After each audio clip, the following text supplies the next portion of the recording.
Hi Benchmates! Today's show features new kits, listener mail and boulders attempting to pronounce Mitsubishi without summoning a small weather system.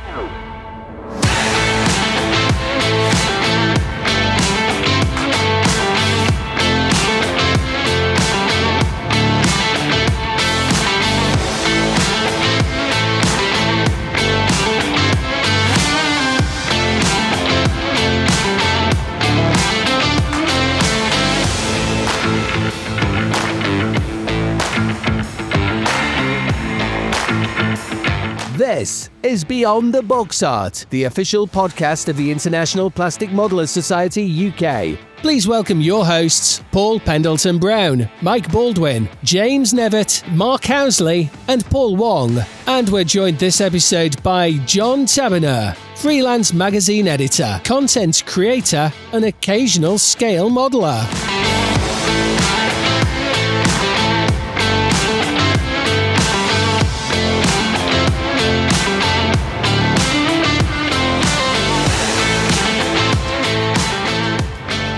Hello Benchmates and welcome to episode 7 of Beyond the Box Art, the official podcast of IPMS UK. We hope you appreciate why we took a short break from our normal format to concentrate on the mental health issues covered in episode 6, and understand why we skipped our normal light-hearted approach. Normal service has been resumed, so brace yourselves. At the helm is myself, Brownie, the host who knows more about aircraft and obscure reference material than is probably healthy. Joining me on this episode are Wongy, our resident tipmaster. Hello! Boulders, the Titanic modeller who was sunk before he even got started on the project and got a nose boop for his troubles. Hello all. Nevs, our ship guru who knows his funnels from his foxhole. Hi everyone. And Mark, the person who has more plastic in his stash than an ExxonMobil factory. Hello. Also in this episode, we'll be joined by Guideline Publishing's John Tabinor, talking about writing for various scale modelling magazines and the challenges associated with writing to a deadline. We also have another Precision by Passion deep dive, this time with Mike Reeves from Phase Hanger Resin Accessories, and his 12 years of producing essential add-ons to kits, and his transition from cast resin to 3D printing. So grab a cuppa, clear a bit of space on the bench, and get ready. Episode 7 starts now.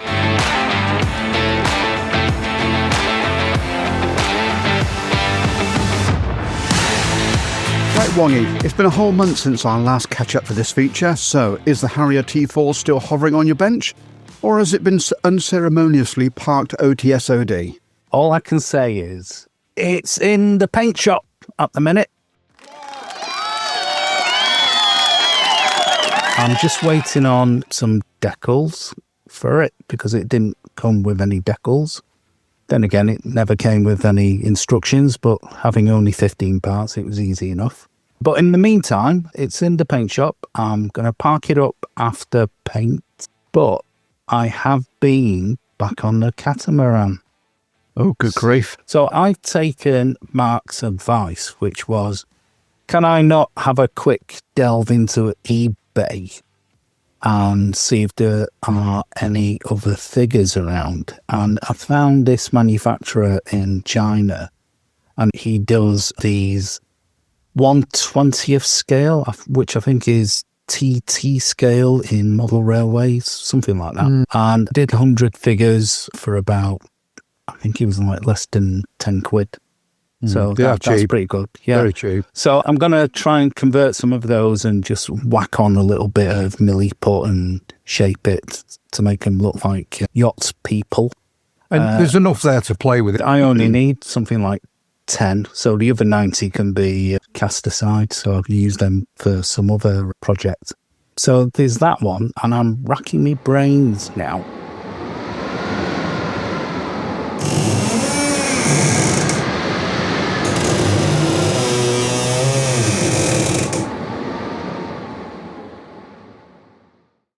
I wonder what that noise was. I thought it was interference on the mic. Do you know how I said that I was working on this really quick, easy build Revell snow speeder? Yes. I took it all apart and was just about to prime it and repaint it. And I've started messing with it. So I've Advanced modelling syndrome's taken over, has it? Yeah, and when you start looking at something and you go, let me check the references. Well, that's wrong, I'll have to fix that. I've been messing about with that. I've even chopped the canopy in half and improved it. And now that I've done that one, I've actually taken another one out of the cupboard. So I'm going to build two at the same time and then put it into a diorama. So it's starting to grow arms and legs, this. As a kit which was supposed to rejuvenate the old mojo, it's just grown Overdone arms it. and legs. I have completely. Yeah. But it'll look good. Can you put a bantha in the diorama as well? Funny enough, no. What I will do is utilise my own tips on the previous pod with regards to snow. So I'm going to give that another go. For episode 5, if anyone's wondering. When you do the catamaran, is that going to be a seascape, by the way? Oh, God. Yeah. Why don't you do an upside-down hull and use your spare figures as little bodies? Sat on top of it, waiting for a rescue helicopter. Yeah. Is it the same scale as the lifeboats? With some sharks swimming around and... That could be arranged. That could be arranged. I do have figures like that.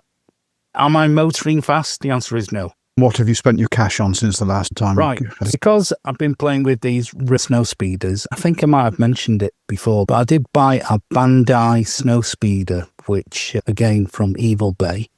And that came in quite handy to super detail the Revell kits. Is it the same scale? No, they pulls apart. Really? You look at one, and the other one's a shrunken version of it. Probably by a foot. Yeah, but the other one's better by a long shot. But yeah, so I've used that as if you like, as a template for modifying bits on the other one. But I've not gone to town on it yet, he says. And in terms of other purchases, I did look at this Airfix Hawk, which I've got in the cupboard. And again, that's not got any decals with it. So I went on Evil Bay again. And I spied a decal set, which is in the Airfix Hawk T1 club kit. And you get 2 sets in there, but you only get 1 aircraft. And I thought, I may as well get that and do two Hawks. So 48 or 72?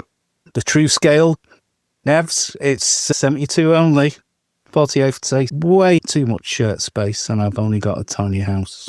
Larry does one. Jimmy does one. I think that's an older design. Moulding, sorry. Yeah, I think they're the only Revell. So is the Airfix one, is it like a Red Arrows one? In the box, it was the, oh God, what do you call it? You know, the black one with the wacky, the one where they had like the big roundel with the heart on the underside of it. You know, which one? It's the RAF Benevolent Fund Scheme for the team. Okay, it didn't come with those decals, but otherwise the kit is the same as the Red Arrows version. Now, I've got quite literally loads of those in Red Arrow schemes. All in lovely red plastic. All in red plastic, all the Generation 1 versions of it, and I've got the newer moulding of the Red Arrows one in Airfix. But for my sins, many moons ago, I did actually buy, I think it was a guy on eBay who was selling off his Red Arrows kits, 1/48. I actually bought 5 of them off him. He must have been going for the Diamond 9, but I bought 5 off him. They're all in the loft, probably doing aerobatics in bits. So yes, so that's my purchases for this period. What have you had on your bench then, James? Still cracking away at the Kinugasa, the Japanese cruiser. It's very nearly finished now. If it's not there for Bolton August show, it'll definitely be done very soon after. Just needs a couple of bits going down, then the rigging and the propellers. Like I said in the last one, I was just starting a 72nd scale Spitfire as well. I'm just waiting for the mask to dry and then it's ready for priming. So that's that there. So yeah, that's come along really well as well. I put a magnet in the underside. I don't know if you can see it, so that I don't have to... Yes, I've damaged it with the magnet, but it's plugged the hole, so that when I put it on a stand, I can essentially just take it off the stand, put on any other stand whenever I like, and the magnet seems to hold it stronger than a rigid stand does. Have you profiled the magnet for the fuselage contour, or are you just going to submerge it slightly with some filler? Drilled quite a nasty hole in the underside. It's just, the idea was it would be behind the landing light, but unfortunately it's ended up covering part of the landing light area. Now, on this particular kit, it's one of the KP ones, it doesn't provide any kind of glass landing light anyway. So it is flush with the fuselage. So the least amount of disruption possible. When it gets mounted, it's going in this Perspex rod, and I've managed to drill the other magnet into the top of it, so it's very nearly flush there. It is at a slight angle, which is good that when it is on the base, it's not just going to be completely flat. It is actually going to be at more of a flying angle, so that's turned out really well as well. Obviously, those that are actually listening to the pod, as we're audio only, can't see what you're holding up. If you can take some pictures in the state that it is at the moment and upload it when the episode drops, it'll be useful. Yeah, it's going to look a bit less ugly once it's had its primer on. So I'll probably do the primer, put it on its little stalk like that, and then show it off. Okay. And what have you been spending your money on? I've been quite good these last 2 weeks. I haven't spent any money on any models. Good grief. Moving on then. Not much. How long have you got? Starting the list. I've never known now. anybody start so many models and then go on to something else. I haven't gone on to anything else. I've not had chance. What have you got? Hurricane, still decaling. Obviously, there's a load of decals that got about 5 or 6 hours left in it. That's the only thing I'm creating at the minute. Anything else? Nope, just the Hurricane. I have bought stuff. So, yeah, I went to Riyadh. For those that don't know, it's the Royal International Air 2. And I bought the Revell 144th scale Airbus A400 with a 144th scale Tonka. And for our listeners overseas wondering why on earth Borders has bought a A400 and a metal diecast toy, Tonka is the nickname for a tornado over in the UK. I should have said tornadoes in a Tonka. It's what they refer to over here. Ooh, very nice. It's a lovely little kit. Absolutely. Looks like it's going to go together rather well from what I've looked at. And the second purchase was another Hurricane. Because they always come in pairs, don't they? And this is in the new boxing. Oh, okay. Just open that up then, man. Let's see. So rather than being an end flap boxing, it's a Very much like the Hella. Only one problem I found. The back. One side is the back is very flimsy. The 3 sides are really strong. So that side should have a reinforcement strip. Yeah. I wish they'd all take a leaf out of ICM's book and Zvezda. Their boxes are brilliant, aren't they? Oh, you could kick them Bulletproof. like a football. Bulletproof, Yeah, I know. Yeah. The Postman just cannot. You defeat them guys every time. It's been built for delivery companies. I didn't like to mention one, but they're very good. Haven't they just changed the name? Do you mean that one? Yeah, the one that's in every town and city. They're quite good. The Hurricane, the new wings, 2 new sprues. Everything else is exactly the same. There's only one slight problem with the kit. And obviously, Brownie, you're aware. Obviously, I've emailed Revell. I'm just waiting for a response. There's huge sinkholes on the blisters of the cannons. But that might just be a one-off. I'm just waiting to hear back off Revell on that and see if they can give me some new top wing halves. I don't think it is a one-off, Mike. I think I've seen a few people complain on that one. Manufacturing fault. Oh. So you said the inside of the wings had a date stamp of 2022, so this is pre-Luke's time with Revell. I just think they've been took out too quickly out of the mould process. Because it's quite a bit of thick plastic, I think the plastic's been too soft and it's dropped. So I don't think they've been cured enough In the through mould. process Yeah. in the mould. So I think they've been took out a little bit too quick. 2022, so that was the same time that Mark 2B was released. Was that 23? I think it was 23. Everything's obviously been tooled and they're just spacing them out. Schemes are lovely. 1 civilian and 3 fleet air arm, and I'm not doing one out the box. I'm going to do an RAF-2C because all the parts are in the kit. It'll be either based in Libya or Egypt, or I'm going to do a Southeast Asian based in Burma. Is the Volks filter in the kit? Yes, everything's there. The only thing they've changed is the wings. Gotcha. So you get the bottom part of the fuselage so that you can have a flat instead of the one that's been adapted for the arrestor hook. But everything else is in there. So yeah, you can do a 2C with the Volks filter on for a Burma or a Tropic.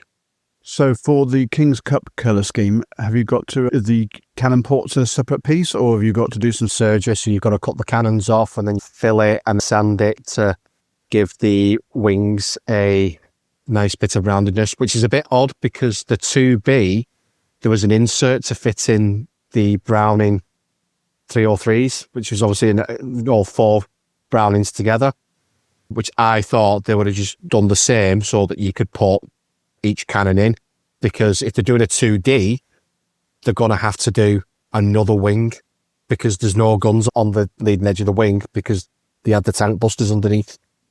Interesting. Which was the Spano 40 mils. So again, it's going to be a third wing for them to do. Expensive. It probably won't be for us, but obviously for the tool, for Revell for tooling, I bought a book on the Voiter 7 Corsair. Basically, it's Greek Corsairs, so that's a really good reference. And I got some patches. That was about it. That's all I spent money on. Okay. Moving on then. Mark.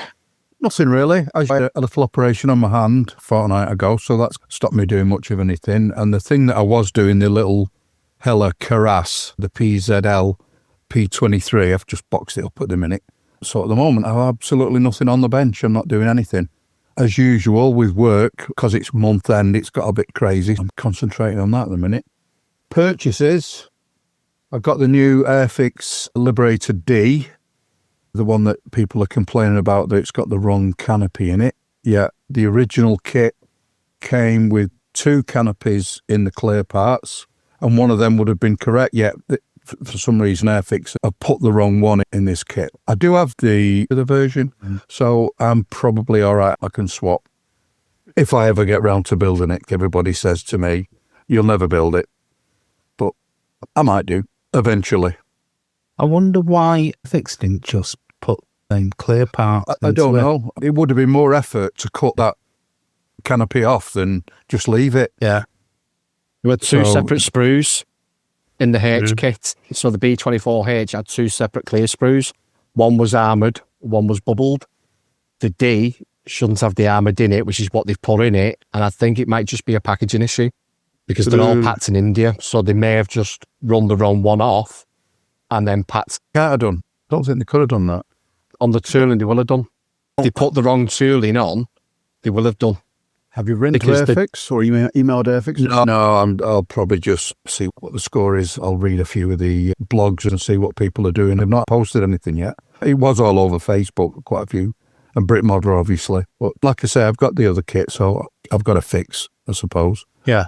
Does the canopy parts that you've got, does it match the instructions? Because that might be the answer then. If it does match, then it's Airfix's problem. If it doesn't... It's Airfix, so...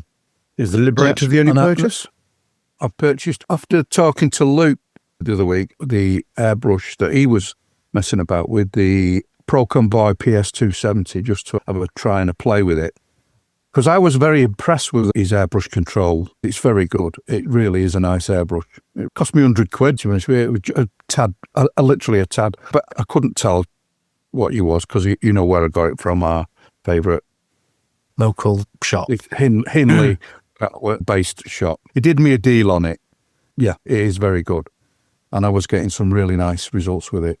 So what does that take? Because I think over the years, I think I've lost quite a lot of my, because I've not done much really. My skills with the airbrush are pretty crap really. So how many airbrushes have you got now? Oh God, 30 maybe. Right. Thereabouts. Yeah, I've got a lot. I've got a few. But don't forget, it took me a long time. And there's some really old ones there. I've still got the first one I ever got. The old Badger kit.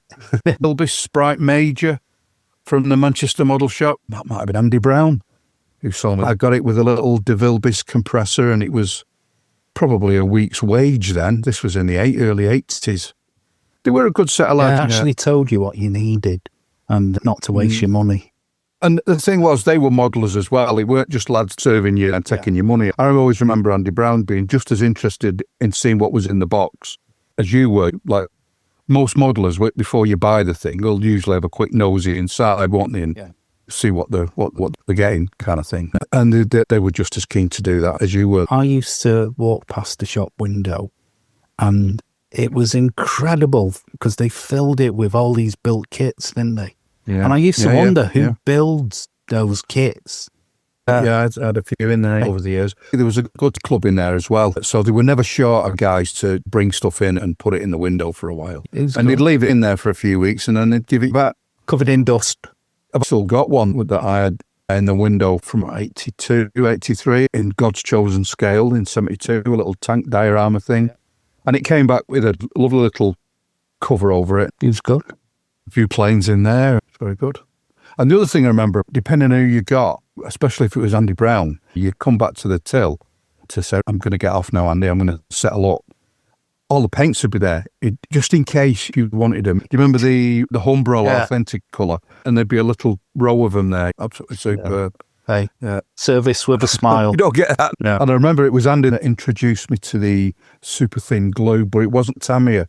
I can't remember the manufacturer of it. Was it in like a tall medicine type brown bottle or something like that?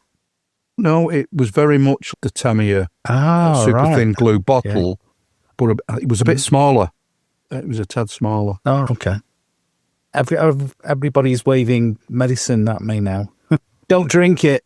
No, I know, I've tried. It's not good for you at all. Plastic weld, that's the word. Applied on your lungs. Yeah. I managed to get hold of some of that Tamiya airbrush cleaner. It's the same stuff. Funny you should say that, but Boulders sent me a link for it, and it came all the way from Poland, because you can't get it here. No. The last time I was in Hong Kong, in a model shop there, he must have had 20 in the shop. I was going to buy the lot, shove it in the suitcase, and come home. And I've just thought to myself, no, because if that ignites, the whole plane goes down, and I'm on it.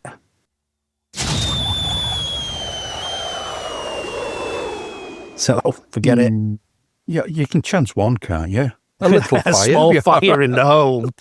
No, not when I'm on it anyway. I bought two. I got one off one guy. It was really cheap. I think it was about 11 quid. Yeah. The first one I bought, it was like premium. I think it was about 18 quid. And it was one of them where I just thought, sod it, I'm going to get one. So I did it. And I've not tried it. Does it work? Oh, yeah. Okay, so that's pro tip there. If you want to not spend as much on Tamiya thin. From that point of view of like nearly 18 quid with the post, you're probably going to get quite a few Tamiya thins. What is it retailing at now? $4.75. $4.75? Yeah, about a fiver. Yeah. So 4 bottles. 30 mil. I don't know what's in it. I don't actually know what's in it. That's what it just looks a bit big. So that's 250 mils. What's actually in there? Well, I think it's 40 mil. 40 mil it is. Yeah. Doing a quick bit of maths, that's 6. 80 mils a tenner. 6 bottles it is. 6 bottles. So £30 near enough. Yeah. So it does work out. Cheaper. A bit cheaper. Yeah. And it's definitely good stuff. For all you listeners, Mark just sniffed it and his nose welded. Melted off, yeah. And we don't recommend you do that at home. Yeah, don't do that. Okay, so moving on to our guest for this episode, John. What have you been working on recently? I am currently just building left models 148 scale Heinkel 112E, which is the Romanian Air Force boxing.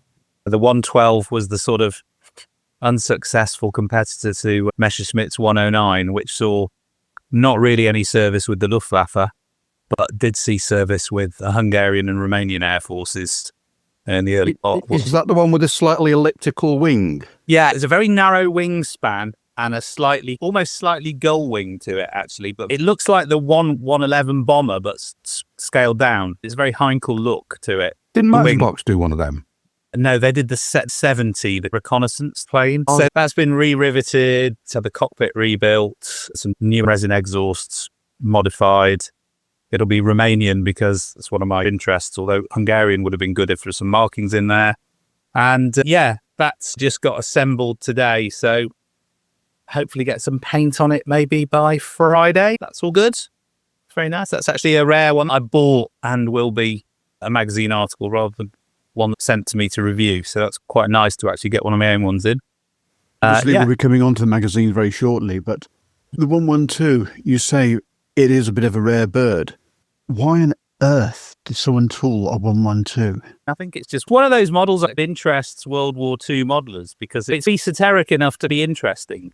And if you are so inclined, you can build one classic, the red fin with the white disc and the swastika on it. It's a very early Nazi era. It does have that kind of voice. It almost has that Raiders of the Lost Ark feel in many ways, which I think is quite popular sometimes. Plus, if you like Eastern European Air Forces, they look good. I'm just trying to think back. Wasn't one assigned to Peenemünde for rocket trials pre-World War? It's one of these really weird aircraft where the B series and the export ones were vastly different from the original series. The original series were open cockpits and slightly hunchbacked, and I think they experimented with rocket power. They have a little rocket motor in the tail of one, which I suspect you had to be fairly suicidal to pilot. Do you remember there was the Heinkel 100, which was a very sleek-looking thing that the Luftwaffe pretended was in mass production by basically shoving different unit markings on the same set of aircraft and taking pictures of them? They made out it was in squadron service. So I think the RAF at the time put it in all the recognition books, and then, of course, there weren't any, but they sold them. The Japanese tested them as well. They had one to test. But it's just one of those dead ends of the German aircraft industry. They did have some export success, which is what makes it interesting. It's got a two-bladed propeller, but a very sleek late 30s design, which I think gives it added interest. It's almost like an early Spitfire, isn't it? The shapes of the wing. Yeah. The elliptical shade is absolutely beautiful. But no, I was just going to ask what reference material was available for the 112. Is there much? There's one of those Squadron Signal long landscape kind of books years ago, which is quite useful. There are a couple of German ones, but basically there's not a lot. In fact, I suspect from what I've seen that there's probably maybe 30, 40 photos in total that appear in the same book. It's a classic one where the same pictures just appear all the time. That's what I was thinking. And that's not even on the internet, that's in print as well, because I don't think there were many pictures. Just occasionally some Romanian ones appear, I think, from people's albums. Yeah, it's been a devil of a job trying to find some cockpit pictures to add detail. But I managed to find, actually, funny enough, in that Squadron Signal book, and then I found one on a website slightly bigger. How old's the kit? Is it an old release? This boxing came out earlier this year. I think the model's a couple of years old. All right. And as the goer, how would you consider it? Are these fairly good moulding and it's together well? It actually fits really well. I'd say it's like a bit like a special hobby kit from about 7 or 8, 9 years ago. Those really good quality limited run rather than special hobby do now where they're better than that. But only slightly less work than an MPM. Yeah, I've got the classic airframes kit from years ago, which I pulled down from the loft to compare, and it is light years ahead of that. But it's perfectly buildable. If you just built it out of the box, you'd have a reasonably decent kit. There's some nose panels that are a bit. Are you the guy that did the classic airframes Blenheim and did crazy things with the canopy? I'm currently trying to attach the front of a classic airframes Mark 4 Blenheim to a Mark 1 Airfix kit, but maybe that's somebody else. Did you do something with it? Yes, no, that's me. Took the windscreen off and repositioned. Yeah, I thought, oh my God, this guy's a bit keen. That didn't really work actually. And somebody very nicely sent me a vac form nose section from do you remember a company called Arbor used to make resin models? Yeah. They had a Blenheim Mark 4 they didn't release because the classic airframes came out, and they had the vac form front nose for it, which I've got. I still think my nose windscreen angle's a bit better, but. So what have you been buying recently, John? Not actually very much. A pair of quick boost Umo engine exhausts is the only thing I bought recently for this. The last thing I bought before that was this kit, and before that it was the Hobby 2000 reboxing of the Hasegawa A4B Skyhawk, and then a load of Czech resin to convert it to an first version, an A4D one, which I ended up not. And does nobody do a kit of that? No, it's got some weird subtle differences from the Dash 2 from the A4B, and a lot of them you can do yourself. But I bought the resin thinking it would be a quicker build, and then I went down this rabbit hole of anguishing over the shape of the nose, just ridiculously anguishing. But I've worked out what the problem is. The Hasegawa tooling caters for all the nose versions of the Skyhawk. The underneath of the front of the nose changes contour, So when you put the Hasegawa nose on the early version, it's been shaped to fit the profile of the later lower nose. It's flatter. When you see photos of it from different angles, you think, why doesn't it look right? And I've worked out why that is now. But it has the externally vaned rudder. That's not on the first variant. Doesn't have any vortex generators on the wings, that kind of stuff. There's all these little subtle differences that make it a bit slicker. It looks more like the prototype, which makes sense because it was the first operation. So it's not a major surgery to get it where you want it. No, you could do the rudder yourself. You can obviously slice off the vortex generators. The nose, if I was building another one, I would be able to do it a lot quicker now because I've gone through the process of working it out. Apart from that, it's just fiddling around with details and things. So your big thing, the actual shape, me, I'm all about colour. I like to get the colours right if I can. But for you, I'm assuming it's all about the shape and the accuracy. Is it a bit of everything? It's a bit of everything. I have this kind of theory that all aircraft are a bit like people in that they have lots of similar things to them.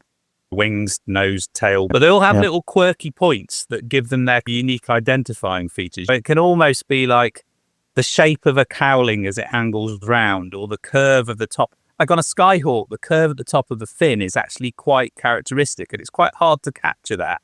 And if you don't get it, it doesn't look like a Skyhawk.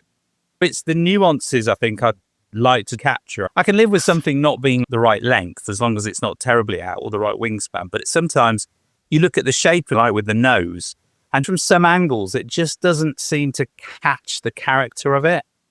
And I guess that's what I find interesting.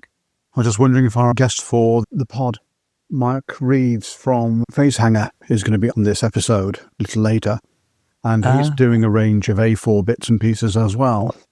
Yeah, I think actually what the Hasegawa kit needs is an entire new front nose for the early ones, rather than just a new nose cone, which is what the kit gives you. But that is obviously a lot more of a complex bit of casting or 3D printing.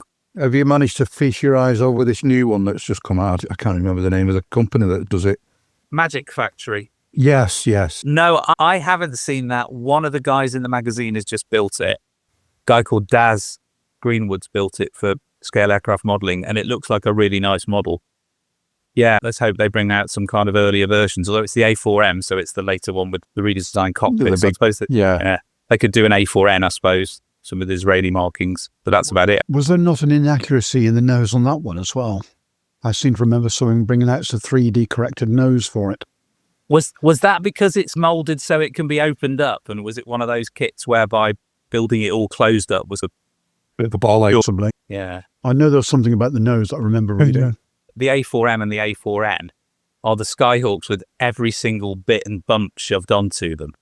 They look vastly different from the early Skyhawks, and I think it's quite interesting the way that modern aircraft just have stuff scabbed on over time. Yeah. And what start out as lovely, graceful designs just end up as bumpy, lumpy things. Just stick it on wherever it works. Imagine Kelly Johnson doing his nut when all they started putting the lumps and bumps on the thing. It can't be an aircraft designer's favourite thing to see their pride and joy mutilate. Yeah, quite. Okay. Anything else you've purchased, or is that it? That's it. The problem is that because I'm building stuff for reviews and articles, quite often it all sounds fantastic, but it's sent to me. So you don't really have a lot of control over what you get sometimes. It's who wants to build this. The stuff that I've got, that Skyhawk was probably the last thing that I actually bought. And that will get built because it's half built now. I toyed with buying the new Airfix Jaguar, and then I thought, I'm just never going to build it. I bought the Airfix Buccaneer, the 148 scale one, and it's still sitting in the box with some ejection seats built with some straps on them, and that's about it. Hopefully the Airfix kits on the shelf behind you actually get a little bit more traction. The Meteor is in progress, you'll be very pleased to know. That's the blend-in with the Mark IV, and the Kinetic Kafir C10 and Cheetah D are for what probably will be an extremely expensive conversion to a Cheetah C. Oh, blimey. The South Africans did a scheme called Spotty. It was painted yellow with cheetah spots on it. Yes. And it looks fabulous. It is one of the prettiest looking aircraft you'll ever see. But to build it, you have to cannibalize the two together. Decal sheet? Oh, no, I got there's a South African decal sheet with masks that I've got. Ah, okay. From a company it's a model shop in Cape Town. This is the advantage of having a South African partner, which And there is a South African company and a guy that does resin conversions, but he doesn't do the Cheetah C anymore. So it's very much up to you. It's a stretched version. So that's another of my projects that probably will turn into an article, but that's going to take a lot more work than I thought. So that's going to have to wait for a rainy day. Look forward to reading that in the future. Thank you. Yes, so hopefully I'll do it justice.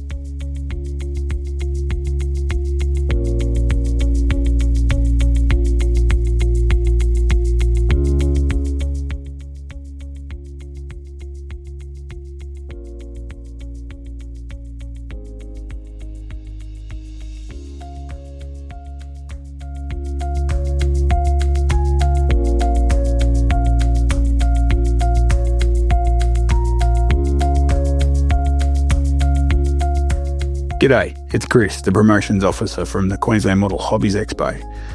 I'm here with your invitation to attend the 29th running of the Queensland Model Hobbies Expo in Ipswich, Queensland on August 16th and 17th at the Ipswich Event Centre at the Ipswich Showgrounds, 81 Warwick Road, Ipswich.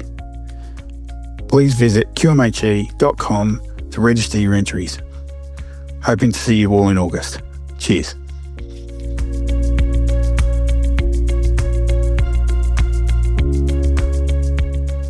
Benchmates, it's time for the Stash Inflation Report, the segment that proves your stash isn't too big, it's just economically ambitious. Right, Stash Inflation Report for this episode, starting off with Sword, the RF-8A/G Photo Reconnaissance Crusader, or Eyes of the Fleet from Vietnam. Now this isn't an upgrade of the original kit, this is a brand new kit they are releasing from scratch. Complete with extended flaps, slots for the wings, you get decals big enough to make you grin. Covering with both the RF-8A and RF-8G variants, 4 marking options in total, brand new masks and a PUR ejection seat. A proper Cold War classic. The camera equipment crusader that spent its time taking high-speed photos over Vietnam while the rest of the fleet waved it off. Academy are unleashing a new tool 1 to 35th Bell UA-1Y Venom, the utility helicopter, the modern twin-engine evolution of the original Huey, designed for the US Marine Corps, upgraded avionics, a 4-bladed rotor, improved performance, and built to work side by side with the AH-1Z Viper. Showing most of its components from the easier maintenance, it's been flying since the late 2000s and has seen action in Iraq and Afghanistan. The kit includes 8 sprues, 4 twitch parts, paint masks and solid weapons fit.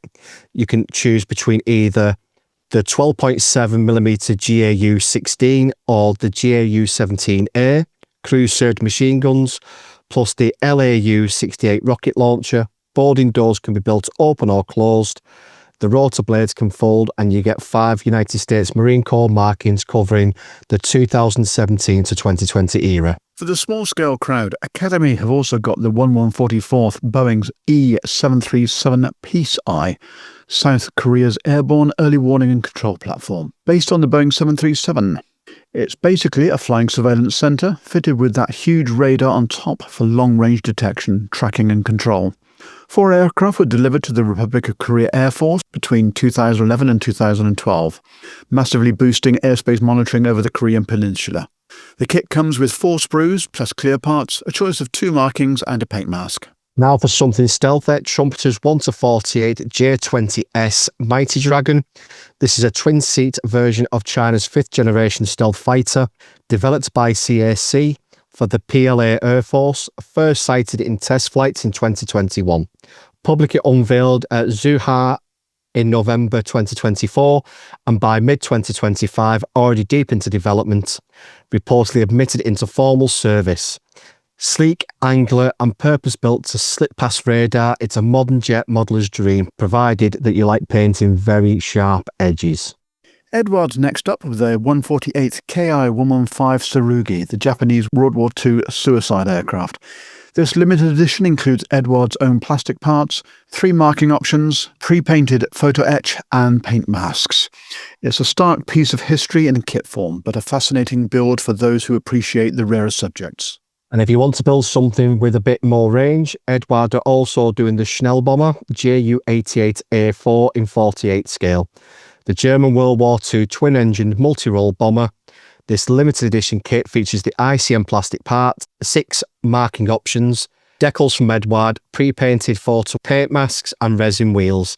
The A4 variant was the medium bomber version capable of taking on multiple mission roles, all of which were an excuse to do some creative weathering. Finally, for the armour fans, Border Models are releasing a late Sherman M4A1 in 1/35th scale.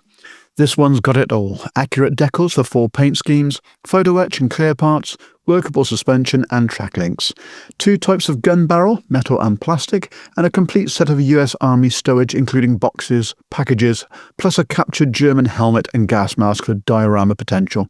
Basically, your workbench just became a Normandy supply dump. What do we got on the nautical front for this episode? The latest ship releases, V Hobby are releasing a 1/700th USS Independence. This is CVL 22. It's the Second World War light aircraft carrier based on the hull of a Cleveland-class light cruiser. We can expect a waterline injection moulded kit with a detailed hangar deck, but at the expense of providing a measly 2 to 3 airplanes. Revel are releasing 1/144th scale box set of 3 historic Bundeswehr submarines. This includes the Type 21 class Wilhelm Bauer, the Type 206A class, and the Type 212A class. These 3 Cold War and modern day subs are being released to mark the 70th anniversary of the Bundeswehr. And whilst the kit might be a rebox of older toolings, it is nevertheless a nice addition for Cold War submodelers to get all 3 types in one set. Revel is also releasing a new tooling 1/72nd scale midget submarine of the Molch type. This is a World War II German midget submarine featuring external torpedoes and an interesting camo scheme. Triumph model, they're releasing a 1/700th HMS Vanguard. It's the last battleship ever commissioned by the Royal Navy. This will be a resin moulded kit with 3D printed parts. A full hull version of this set will be available very shortly, if not before the release of this episode.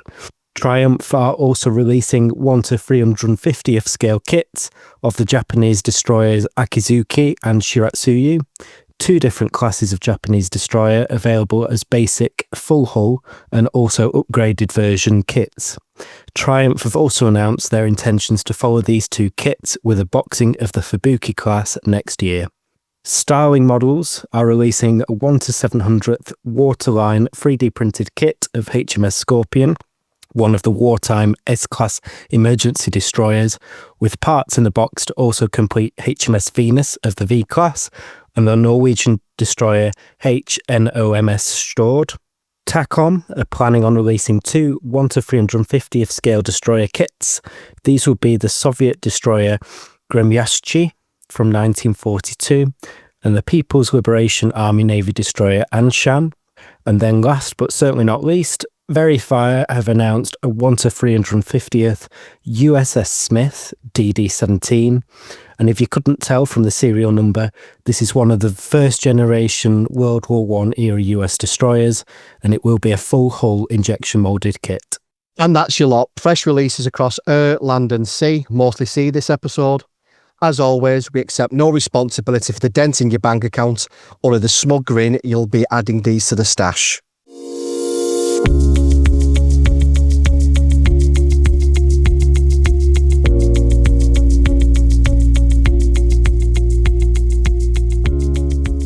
Models Without Borders is proud to announce that registration is now open for its first ever global online event, Virtual Model Exhibition 2025. VMX25 invites scale models from around the world to showcase their work in a fully virtual format that reflects the hobby's growth and diversity. Registration is $10, allowing each participant to enter up to 5 models. Builders can choose whether each model is evaluated, display only, or both. Evaluations will use MWB's skill-based system, which considers the modeller's goals, experience, and craftsmanship. The system is designed to support growth, celebrate creativity, and recognise achievement across all skill levels, without comparison or competition. VMX25 winners will receive a unique gold, silver, or bronze award, or Certificate of Merit. VMX 2025 is now open through to August the 15th. For updates and registration, visit www.modelers.org. Remember, that's modelers with 2 L's.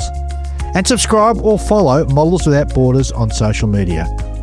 We wish you the best of luck and can't wait to see your wonderful creations.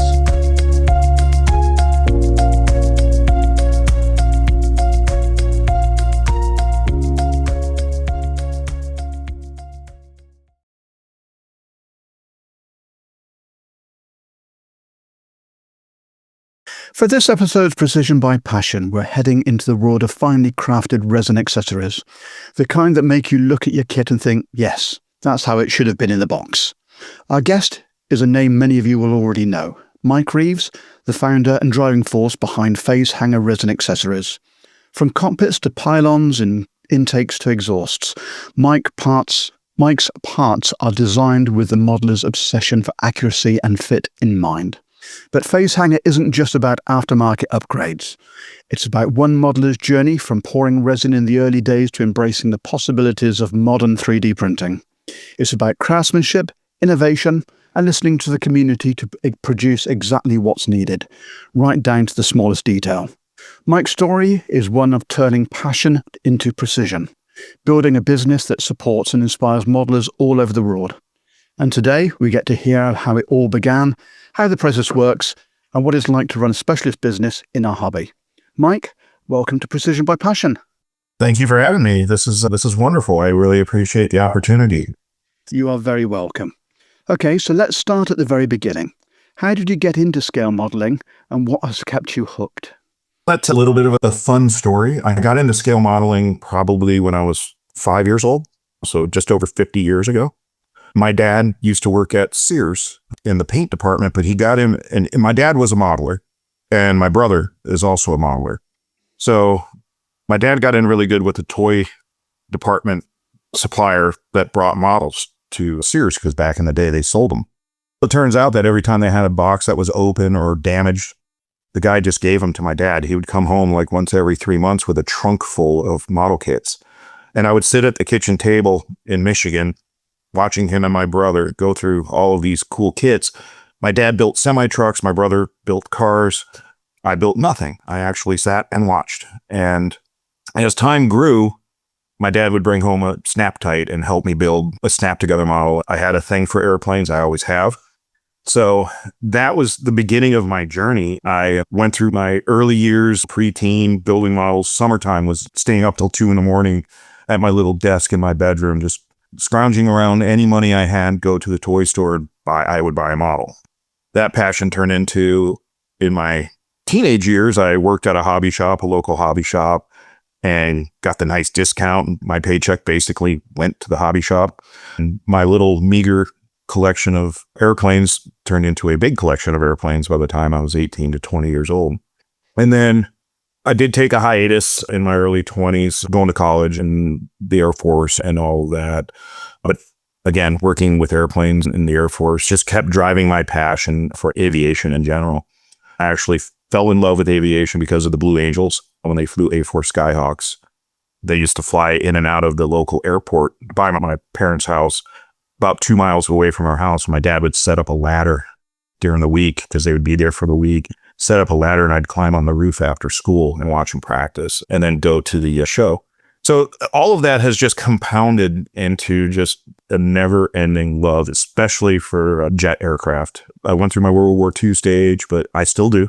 I have World War II stuff, but jets have always been my passion. And that's how I got into the business. I wanted to improve things. I'd noticed that I could actually scratch build a little bit, and we just could go off from there. So whereabouts in the US Air Force, or what stations were you at? And what aircraft did they operate? I was at Langley Air Force Base, Virginia, F-15s, Pittsburgh, Germany, F-15s, and then came back to the States, went to Eglin, Florida, F-15s, and then finished up out here at Luke Air Force Base with F-16s. Cool. Fighters are the passion. I get that. Berg was more pleasurable than actually serving at the American stations, or? Absolutely. If I could transport myself back to that time and live in Bitburg again, I would 100% of the time do it. It was just so much fun being around a different culture, being able to travel to other countries. Heck, we lived 15 minutes away from Luxembourg by car. I could throw a rock and hit it. But yeah, the entire experience of nearly 4 years there, I will cherish forever. It was my absolute favorite place in the world. Okay, fantastic. Before you launched phase hanger resin accessories, could you talk a bit more about the kind of skills that you'd garnered in the hobby, led to you forming phase hanger, and what helped you in doing that? Initially, it actually just started with 2 mics resin. A buddy of mine, there was a second mic involved, and we were good. The reason the 2 mics thing came about is I was very good friends with Bob Sanchez of Two Bobs. But our mutual friend named Mike Valdez, who owns Sierra Hotel Models, he and I partnered up for 2 mics, and I was doing the casting. He was doing a lot of the initial design work, and then he drifted away, and I took over. So it actually was 1 mics. It started out with just, well, it's just going to be a fun little part-time side hustle while I'm working a 40-hour-a-week job. But it blossomed fairly quickly, and it was a niche of modern airplane equipment, mostly F-15, F-16 stuff, because that's the stuff that he and I had been around. It's hard to explain. It grew faster than I was able to really keep up. We started in 2005, and I did the resin all the way to around 2019 and made the switch to 3D, but I know we'll talk about that as well. The product line grew. My time shrunk. It's just been a very difficult staying ahead of the curve for demand and things like that, especially being a one-person operation, which it still is. As far as why we did it, it was literally just to get some stuff out there that people had not seen. At the time, most aftermarket guys were doing World War II stuff. That was the biggest when Barracuda Cast or Compass Rose, whatever Roy was back in that time, was really dominating with World War II stuff. And there wasn't much unless you wanted Aries back in the day and maybe some Edward photo etch. There wasn't nothing out there really on the modern jet side. So we just tackled it from there. Once I got into it by myself, I then was lucky enough to have some good friends that also did a lot of scratch building, because my time for doing masters was really getting cut short because I was a slave to pouring resin. Luckily, I had some friends that came along and did masters for me. It's just blossomed from there. It's really hard to explain, but it's had its ups and downs, and you get burned out. I've stuck with it through thick and thin, to be honest with you. What inspired you to start Phase Hanger? Back then it was 2 mics as well. Was there a particular light bulb moment that convinced you that there was a market for your products?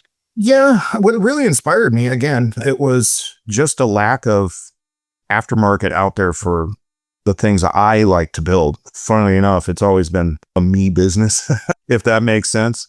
The inspiration was just to get things out there that were quality, because there at the time, like I said, Aries was the big thing. But the quality of getting resin, especially made here in the States, the quality was terrible overall. You'd open the bag of resin and the odor alone would knock your socks off. The day it happened for me was when I spoke to a well-known name in the hobby, Scotty Battistone, who was the master guy for Cutting Edge. He was the master maker and a brilliant person and modeler. He reached out to me one day and said, "Hey, I think you've got what it takes to make this go. What can I help you with?" This was at the tail end of Meteor Productions and Cutting Edge, so he didn't really care. So he was telling me, this is the resin we use. It doesn't smell. The RTV we used. And funnily enough, for the, 15 years or 16 years I cast resin, I never changed it. I used the resin he recommended, the RTV he recommended. And the inspiration was really, you get an order. And it's somebody from England or somebody from Australia or Mexico or Canada. And it was so inspiring that somebody from Phoenix, Arizona, so my little square, somebody outside of that circle wanted my stuff. And you can call it even an ego stroke, I guess, to a point. But it was just like I would tell my wife, I'm sending a box to England. somebody in England bought my stuff. It was just proud. It made me proud. And that's been the driving force ever since. The early days was just getting products out there that people from around the globe started to order, and it steamrolled since. But yeah, that's the inspiration. It's time consuming, it's tiring, it's exhausting, but there's no better feeling than getting an order. And then someone telling you, I absolutely loved what I got. That makes the time that we put into this, especially as a small business, that's what makes it worth it. Because someone is just as passionate about their project using my parts as I am creating those parts, if that makes sense. Did that answer? No, absolutely. Yeah, absolutely. I actually bought some back when you had 2 mics for the 32nd Revell Unifighter Typhoon, because you actually did the internal weapons rail pylon for the inboard, because it never came in the kit, and they're superb. Absolutely superb. Good news. We're redesigning it for 3D printing for the 32nd and the 48 scale Eurofighters from Revell, because to this day, there's no better Eurofighter kit out there, in my opinion. I've had my hands on both the Trumpeter kits, and let's just say they're no longer part of my collection. Rivet Fest is, to say the least. And it's a composite aircraft, and it's full of rivets. Yeah, they did the same with the F-35B as well in 32nd. Paid 160 quid for it, opened it up, and it's a rivet fest. Yes. Absolutely shocking. And I live in the state that trains 85% of the F-35A guys. I can tell you, having been up close to several of them, there's not a rivet that you're really going to see at airplane. If you've never seen one fly, it's pretty cool. It gets a bad rap, I know, but from the pilots and stuff that I know that have flown it, they say it's a very formidable weapon system. They can't really go much into it, but all airplanes have teething problems. The Eurofighter did. But yeah, the F-35. So you got me onto I'm wearing an F-35 shirt. I don't know how I got off on that tangent. I'm sorry.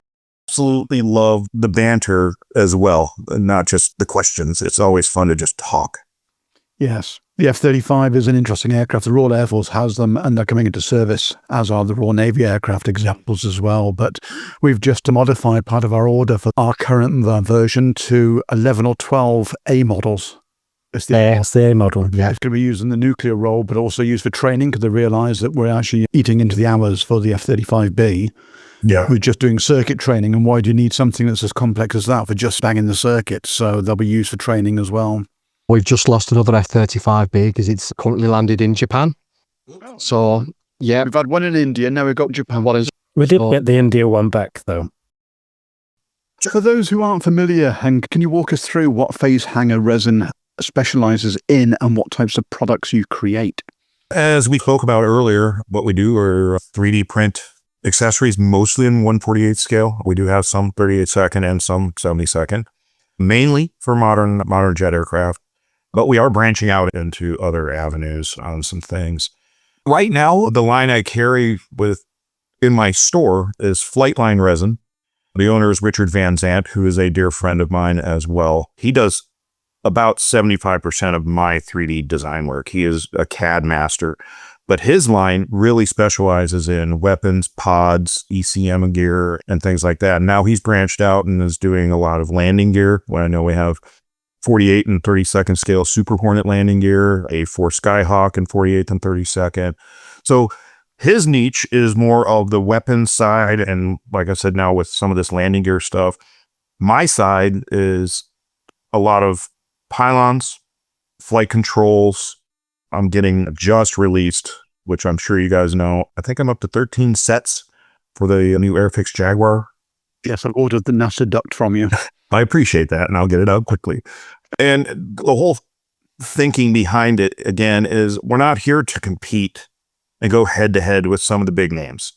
We try to really focus on what is needed for this kit that one of us is probably working on. So like with all this Jag stuff, I had gotten a couple of Airfix Jaguars from Hanitz, because you can't find Airfix in the States. So Hanitz got them to me really quick, actually. And I sent one to Richard, and he immediately started the kit. And then next thing I know, he's like, hey, do you want this? Do you want this? Do you want this? I'm like, I'll take anything. And I pay him for his work. So he's a subcontractor, but like I said, very good friend.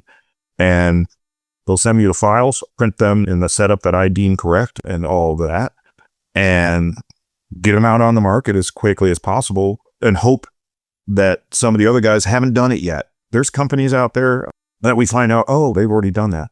We're going to do it too. And our goal is not to just, we don't want to go head to head with anybody. It's just not worth it. It's, again, more for our own personal builds and satisfaction. And we just turn those products into actual product that we resell, which is really nice because there's a personal connection in each part, if that makes sense. Absolutely. So it's not, hey, I went out and measured the wheels on an F7U cut. Let's go ahead and draw some and put them out there. No, 99% of our products are things that we actually are using on our own kits. So it's I think that's what makes us stand out a bit from the rest is we could come out with something, RA5 Vigilante wheels. If Drew Manton over there in the UK, which I'm sure you do.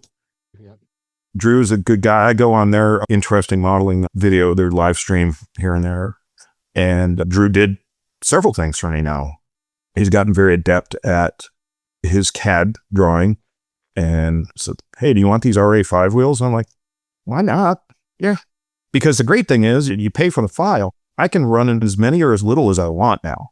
Okay. Who's up next? Nevs. Yeah, it's me. Cheers, Brownie. So, Mike, could you talk me through what your design process looks like? I know you've said that perhaps 75% of the product is outsourced, but perhaps the bits that you're familiar with, where the initial idea comes from, the kind of research that goes into it, right through to producing that ready-to-ship product. Could you talk me through those different stages?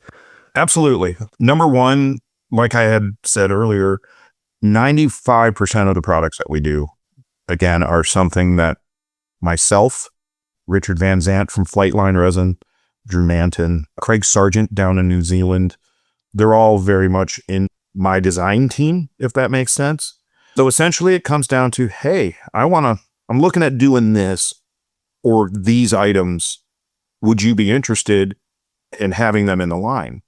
99.9% of the time, I'm going to say yes, because I think the more you expand, the better your business will grow. And you never know. Some things you think are going to be popular aren't, and things that you're like, yeah, let's do it. They sell in bucket loads. So the design process literally starts with, okay, let's research, let's look at what the kit offers or does not offer in many cases. Now let's research measurements and things like that on the actual airplane or pylon or whatever it happens to be. Once we do that, we'll reach out to some friends of ours that go around. A lot of them go to museums and really take detailed photos, and they'll happily send them to us. And in return, we'll send them some free stuff, essentially, just for the use of their research material, much of which, though, can also be found online. So we do a lot of online research. Once that happens and we've got to set our minds on what we're going to do, Fusion 360 is the CAD program. I'm in the infancy stages of learning it. Look how long it took me to get on this Zoom call. I'm in the infancy stages because, again, I'm the production guy and the packaging and shipping. I have a lot of hats that I wear, so my time to do that is very limited. Luckily, my other guys that do the CAD, they get very passionate about doing that one design, and they'll set everything else aside and design it, and then they'll send me a preview. What do you think? I'm like, are you confident with it? Because I am. It looks perfect to me. And so once the CAD renderings are done, I get the STL file. I set it up in it's called Chitubox. It's the program that I use to send the file. Yeah. It basically saves it to my computer as a document, and then I send it to the printer. But there's a process there too that can be quite involved, and that's called supporting. So the big difference between, as you guys probably know if you have any 3D parts, the big difference between 3D printing and the resin casting is you don't need a razor saw really anymore. There's no massive casting block to remove. It's literally these little supports that are just like poles. But there's a trick to it because in this day and age with 3D printing, it's actually still in its infancy in this type of business. 3D printers started out as dental, is where the whole thing really came into play was dental work. But the one issue that still happens, print lines, topic of choice a lot with parts that you get. Many cases, they are almost impossible to get rid of all of them. Again, it's the technology. Yeah. So anyhow, getting back on track with what you asked. So we set up the print, get it supported, and in many cases, we'll do 10 or 15 different ways to support it to get the most reliable print as well as the most clean, if that makes sense. But trying to avoid as many print lines as you can. There's weird angles that you'll see on some prints and things like that. It's literally every guy that you talk to that does this will tell you that is one of the more complicated parts beyond the 3D design itself. So once I'm happy with a print, essentially I set it up as a part number, and I like to do as many as I can on one build plate. Build plates aren't very big. They're 7 inches by 10 inches, something like that. So you're limited with how much you can fit per build. And in many cases, like I alluded to earlier as well, sometimes you can't fit all of one part number based on the quantity of parts in the set on one printer. So then comes that time balance, and this kind of goes into the packaging, availability, like you had asked me. You really have to plan, okay, I've got an order for 15 of these. That could take up 3 printers, and that could take 24 hours of printing time. Meanwhile, those 3 printers are being used, so other parts aren't being printed. So it's really a juggling act as far as getting things ready to print. Because of lessons learned, I try to run my production stuff that I'm using for orders during the day, and I'll print new stuff overnight while I'm in bed. So the good thing is that their employees work 24/7 and they don't complain, and I don't pay them. But the big drawback about the whole thing is just the time that it takes.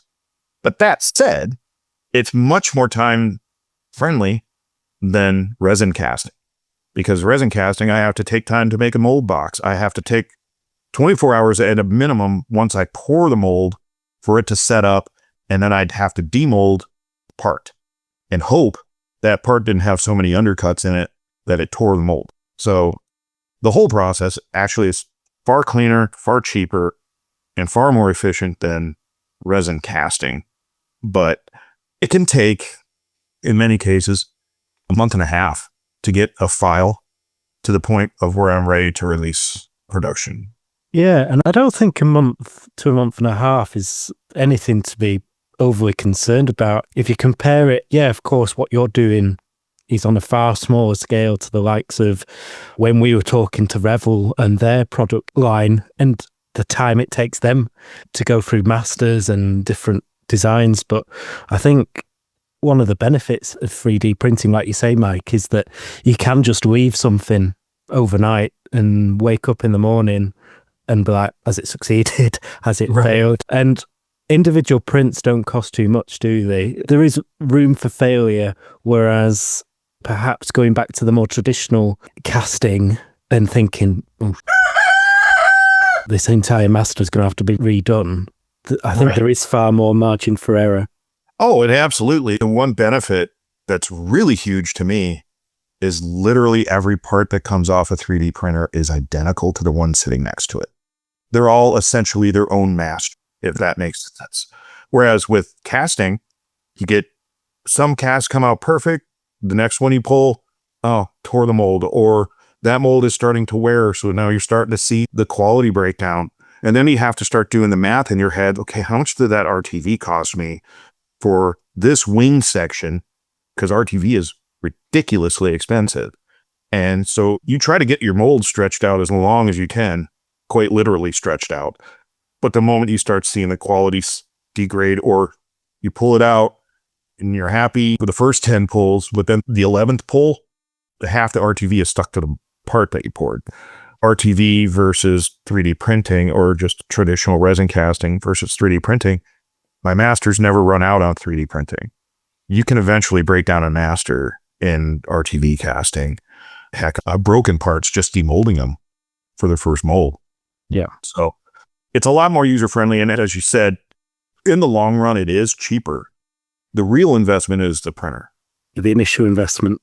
But they pay for themselves fairly quickly. But they also go bad. You get the LCD screens, sometimes the light array, you get a couple lights that don't work anymore, and you get these little circles, and we call them little circles of death. You could still run prints on there, but you know that at least 2 or 3 parts on that plate are going to be bad. They're just going to be hollow, basically. I've got one right now that I run small stuff that I run in huge quantities. So if I get 10 or 15 of them bad, it's only costing me cents versus the cost of a mold that may go bad.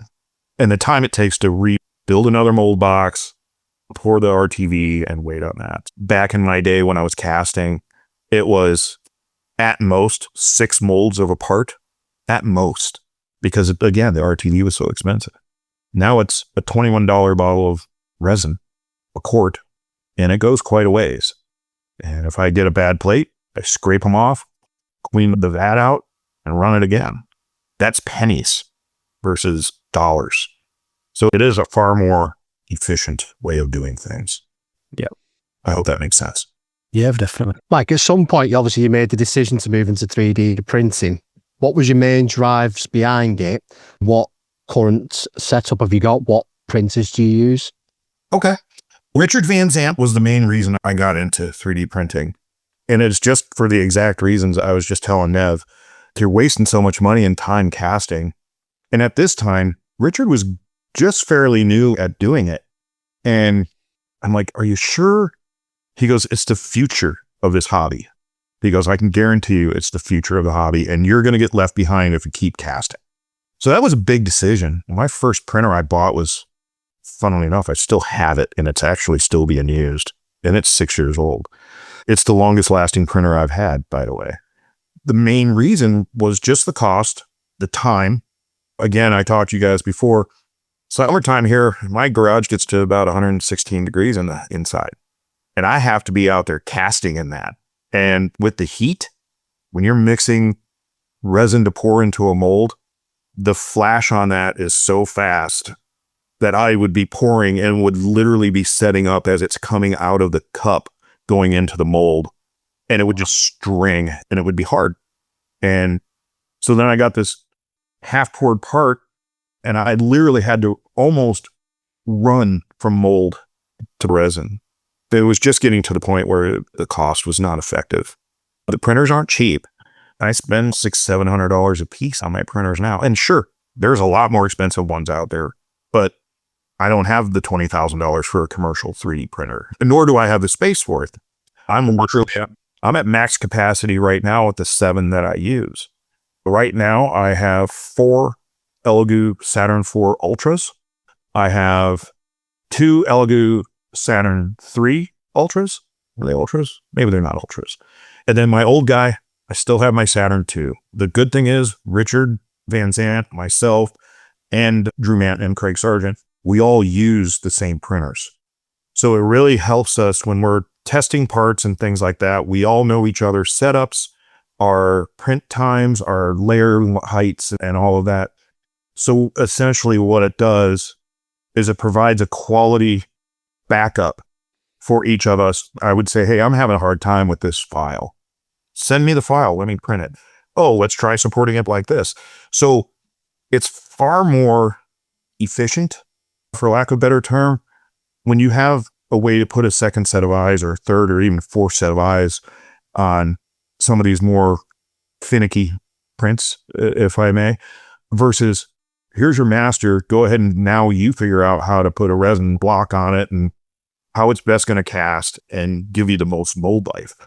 So the 3D printing part, it literally, when Richard said it's the future, I'm like, honestly, I can't wait, because I was so tired of casting resin. It's nice to be able to walk away and sit on my couch at night knowing that my 7 employees are working away for me and not complaining. Whereas my wife would get mad at me when I was casting resin because, again, you only have so many molds, and I would be casting, if I had a Hanitz order, he'd order $4,000 worth of product from me.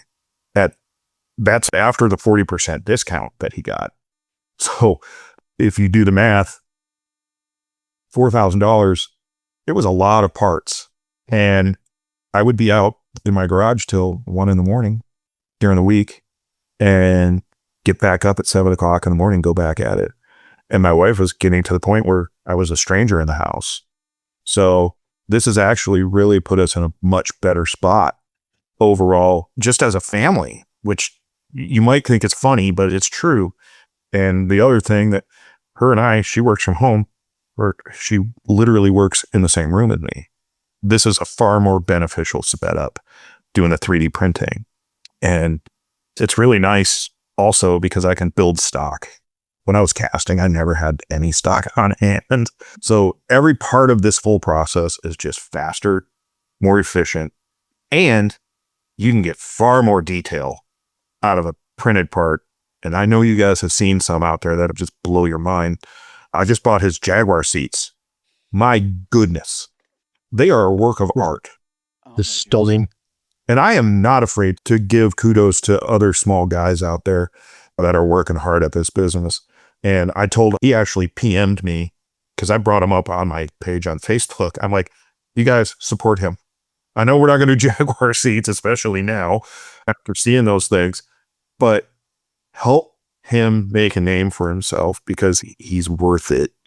And it really, I think the small guys, we all take pride and have each other's backs in a lot of cases, not just with the 3D printing stuff, but overall, even back when it was casting, we could talk to each other like colleagues, whereas you talk to some of the other bigger companies and you don't even know who you're actually speaking with. Most of the time you talk to a small company like ours, you're talking to the owner. And I think giving that customer service as well is huge. And Absolutely. it's an absolute benefit to all of us to be on that same page and scratch each other's backs when we can.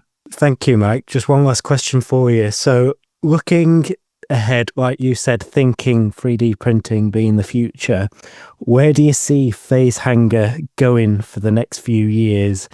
Is there anything just over the horizon, the latest tech, softwares, printers, what have you, that's going to change the way you do things for the future? Absolutely.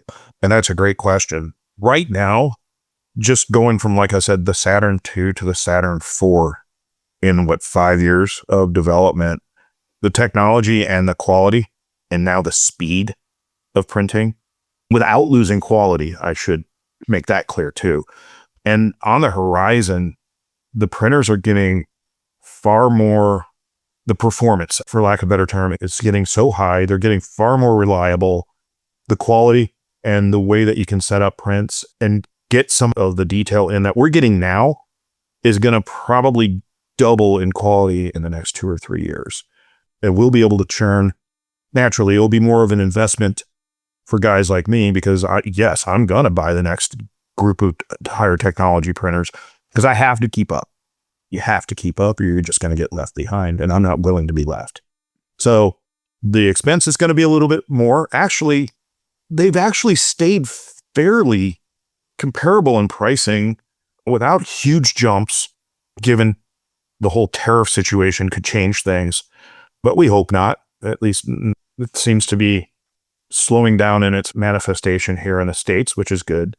But I think overall, the quality, the speed, and the creativity that the designers can use, knowing that they have this new technology at their fingertips, is going to really increase the footprint of companies such as mine, hopefully.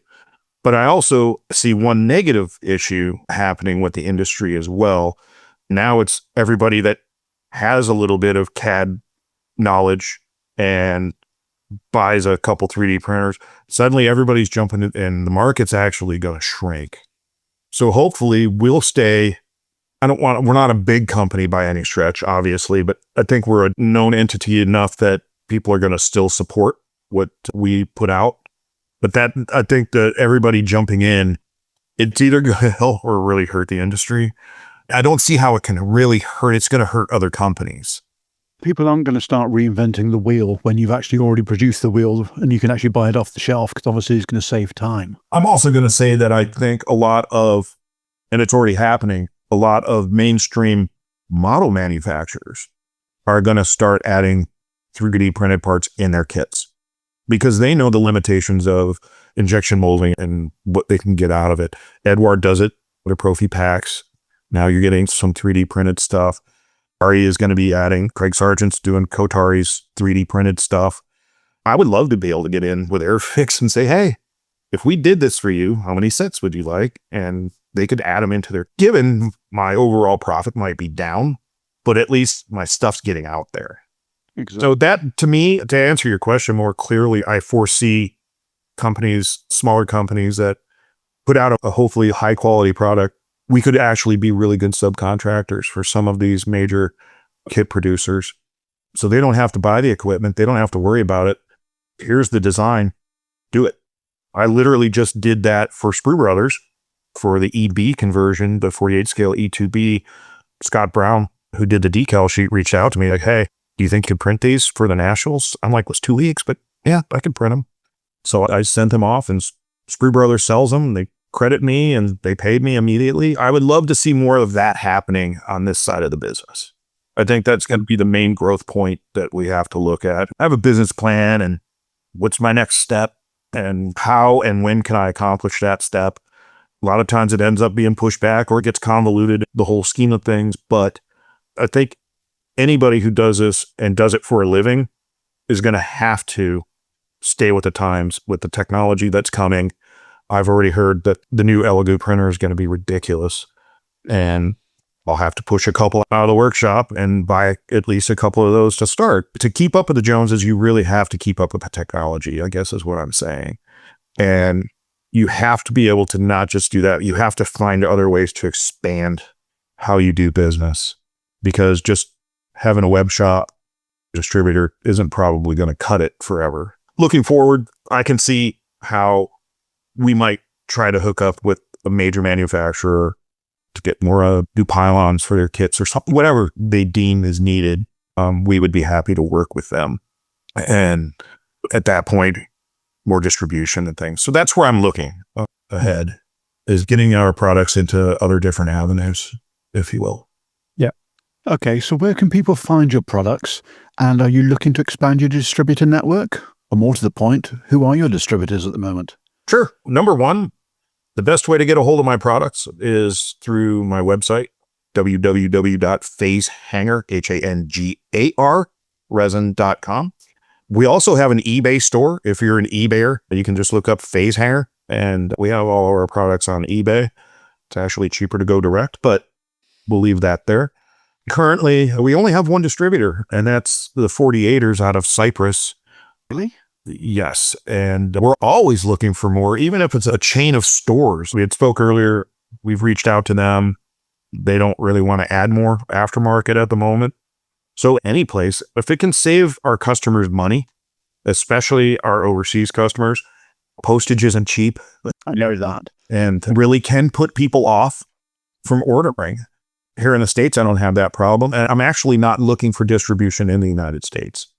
And the reason being, why sell to somebody that's just going to cut my price and I have to pay them a huge discount to sell my stuff? I do like that way here in the States of just ordering direct. But if anybody has ideas on who to speak to, feel free to reach out to me. Oh, and you can also go to my Facebook page, the Phase Hanger Resin Facebook page, and there's a Shop Now button. So you can just go through Facebook if you want to. It will jump you right over to the website. That's the most efficient way right now. Again, we're looking for expansion, but it's hard to get the market right now. And distributors are also cutting back on spending because there's so many product lines out there. They can only support so many. Okay, fantastic. Mike, thanks for sharing your story. From the early days of pouring resin to the cutting-edge 3D printing you're doing today, it's clear that what you create isn't just about replacing kit parts. It's about inspiring modelers to push their builds further and achieve the best results possible. If you want to see Mike's work, head over to phasehangerresin.com or look up Phasehanger Resin accessories on social media. Mike, it's been a pleasure having you on the show, and we look forward to seeing what Phase Hanger comes up with next. And hopefully you'll agree to come back on again in the future and remain a friend of the show. Oh, absolutely. This is fun. I love doing stuff like this, and I really appreciate you guys giving me the opportunity to come out and speak. And it's fun because none of this is rehearsed. And I find myself getting lost in some of the questions and maybe going a little bit off topic. That's not a problem in the slightest. But there's a lot to speak about. It makes you more natural, Mike. And I don't want it to feel scripted. I want it to always just be, you're talking to me. This is what you're getting. We just want to keep it fun and continue to improve the hobby, I think, and for people to just have more fun with their builds.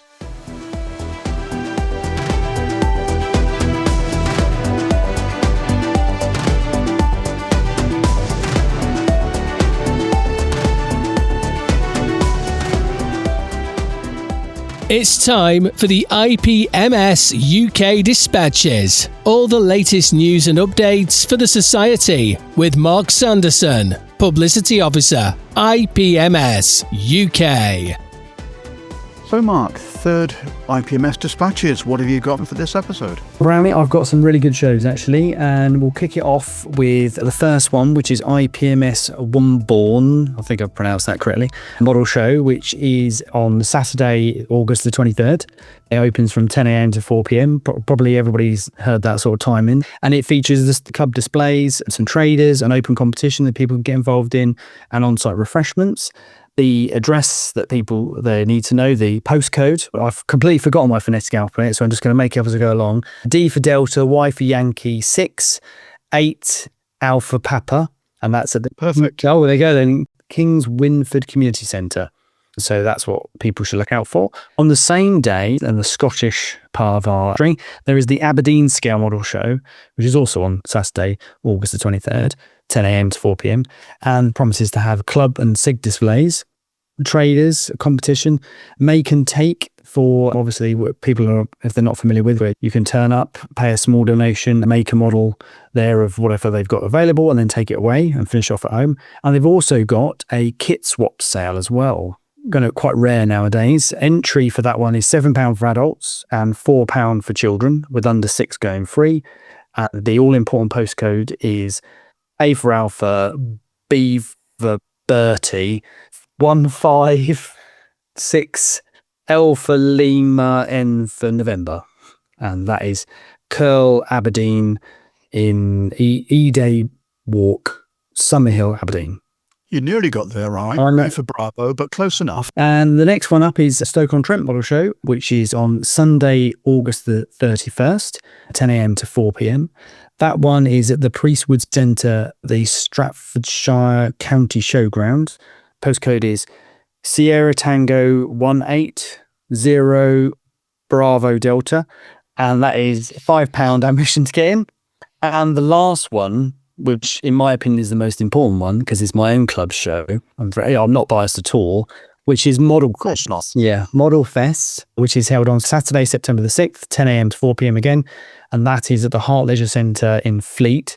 Postcode for that one is Giraffe Umbrella 515 Echo Echo, and that has got lots of free on-site parking, on-site refreshments, club display and traders, with admission only being £5. Under 16s go free when they're accompanied by an adult. And I know that's going to be absolutely a mega show. So I will be in attendance. I know there'll be some really good traders because I've heard all about it from my club's own committee. So yeah, look out for that one. But you say about being the best, of course, not being at all biased whatsoever. Boulders, do you know anything about the Bolton show coming up? I do, yes. So we've now got the dates for the Bolton IPMS model show for 2026. It is Sunday, the 25th of January, between 10 and 4. The ticket prices, so for adults is £6, concessions and under 16s is £4, and the family ticket is £15, which is for 2 adults and 2 children. The theme for next year is 80 years of Tamiya, because Tamiya is 80 years old in 2026. And for any traders that are interested in coming to the show, who do they need to contact? So they need to contact myself on the email address, which is showmanager.boltonipms@gmail.com. And I will be doing a couple of shows from September onwards. I've got business cards where I will be going around and seeing if we can trail any new traders and any new exhibitors. Fantastic. I do have one last bit of news, which is IPMS related to Scale Model World as well, which is that the tickets for Scale Model World are due to go on sale. Advanced ticket sales are due to go on sale on the 11th of August. And they are available from the IPMS's website, which is ipmsuk.org, and also the Telford International Centre website, which is tictelford.com. So they're both available on there for people who need to purchase a ticket. Can obviously go along there and purchase a ticket. Okay, so what date was that again then? They go on sale? That's Monday, the 11th of August. Okay, so they're already on sale then. Yep. Fantastic. Okay, until the next episode, Mark, thanks very much, and we'll speak to you soon. Brilliant. Cheers, guys. Thank you.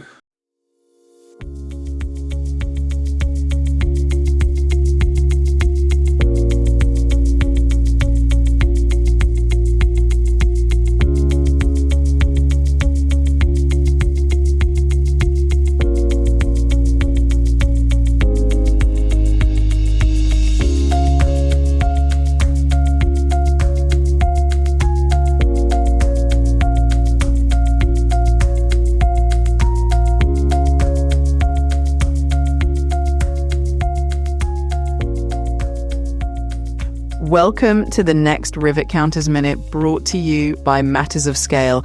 Today, we're shining a spotlight on the legendary C-47 Skytrain, also known as the Dakota. This iconic aircraft was known for its incredible versatility, serving in roles from troop transport to cargo delivery and even medical evacuation.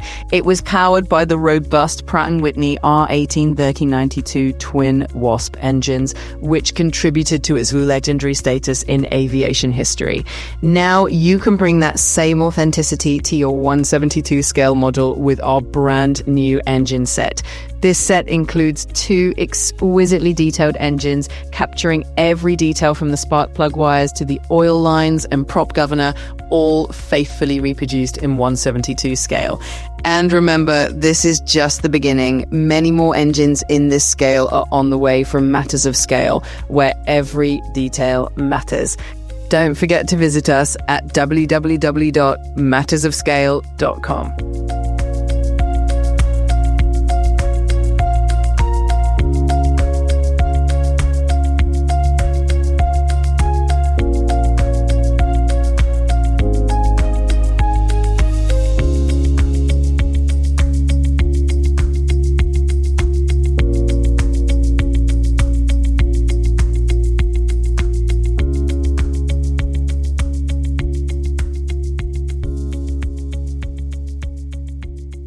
Our guest for this episode is proof that you can mix art, history, and a healthy dose of modelling madness into one remarkable career. Born at the end of the finest decade known to humanity, John Tabinor grew up just outside the Potteries in the UK, studied fine art printmaking at St Edmund Hall, Oxford University, and then spent 25 years in the world of print and design before deciding it was time for something new. A keen modeller since the age of 5, John found himself with a bit of extra time during the 2020 lockdown and used it to start building and writing for Scale Aircraft Modelling magazine under Chris Meddings. When Gary Hatcher took over, John became assistant editor, penning the monthly Aircraft in Profile column, along with editing and proofing work for Sam. He's since gone on to edit Model Truck World, design Toy Soldier Collector and historical figures, and return to editing with Model Truck, Car and Motorcycle. His modelling go back to early Airfix and Revell kits, including a 72nd Curtiss Helldiver that met fate under a flood of tube glue, and a Christmas build of Revell's 132nd J2M Raiden, helped by his dad and granddad. These days he's mostly a 148th aircraft man, with a habit of cutting up a perfectly good kit to make other versions. His tastes range from South African Air Force, Royal Australian and Royal New Zealand Air Force subjects, to Cold War Royal Air Force and United States Navy, smaller air forces, French markings, fleet air arm schemes, with regular appearances from Hawker Typhoons, Tempest, Furies and the Gloucester Meteor. When he's not butchering kits, John can be found travelling or walking with his partner, often accidentally finding model shops, don't we all, reading military history, cooking, quoting with Nail and Eye or Spinal Tap, or swimming with enthusiasm if not elegance. Now based in Worcester, with an adult daughter and 3 decades of Oxford behind him, he brings an artistic eye, editorial skill, and a modeller's passion to everything he does. So John, what first drew you to scale modelling as a child? And do you remember the moment you first got hooked onto the hobby? I think it was my granddad, my dad's dad and my dad, they were both quite avid railway modelers. And my granddad was an engineer for Rolls-Royce during the war, worked in the crew factory making Merlins. So he used to build a lot of his bits and bobs for his model railway stuff. For reasons I still don't know, they decided I would be more interested in aircraft. I'd sit through the Queen's speech in the early 70s. They decided that what was quite a good idea was to buy model aircraft kits for me and then go and help me build them. So the three of us would disappear off at whenever the Queen's speech or whatever was on, some awful variety show probably came on. And they started building them with me. And then my granddad looked after me, with my grandma looked after me while mum and dad were at work. So he used to build models with me. And the one that I do remember building is I managed to persuade, or they thought it was a good idea, to buy the monogram B-17G when it came out, which back in the 70s would probably have been quite expensive. Yes, very. Have the little Shepherd Payne diorama book in of the crash-landed B-17 and everything. And we made that on my grandma's kitchen table. Or rather, my granddad did, with me being very enthusiastic, but not amazingly helpful. Going through pots of, I think, glowy dark green paint to what was probably meant to be olive drab. Do you remember Monogram used to have those things molded in colour? I remember because it was silver, but it had black propellers and guns. And I think that's probably what got me hooked on it. I think that was the one that really cemented it into my psyche. I hate to think how awful it probably looked, but my granddad was pretty decent. He made a train once with two little cotton reels with handles on that if you twiddled them, some smoke came out from the top of the funnel and went round on a loop behind it. You can tell he's an engineer. He was totally an engineer. He loved stuff like that. So, yeah, that's what got me going on it. My mum and dad were always very keen to encourage that kind of creative side of stuff. So it was just a slow descent into madness of modelling, really, after that. And here I am. Well, speaking of where you are now, you've obviously gone from hobbyist to assistant editor at Scale Aircraft Modelling.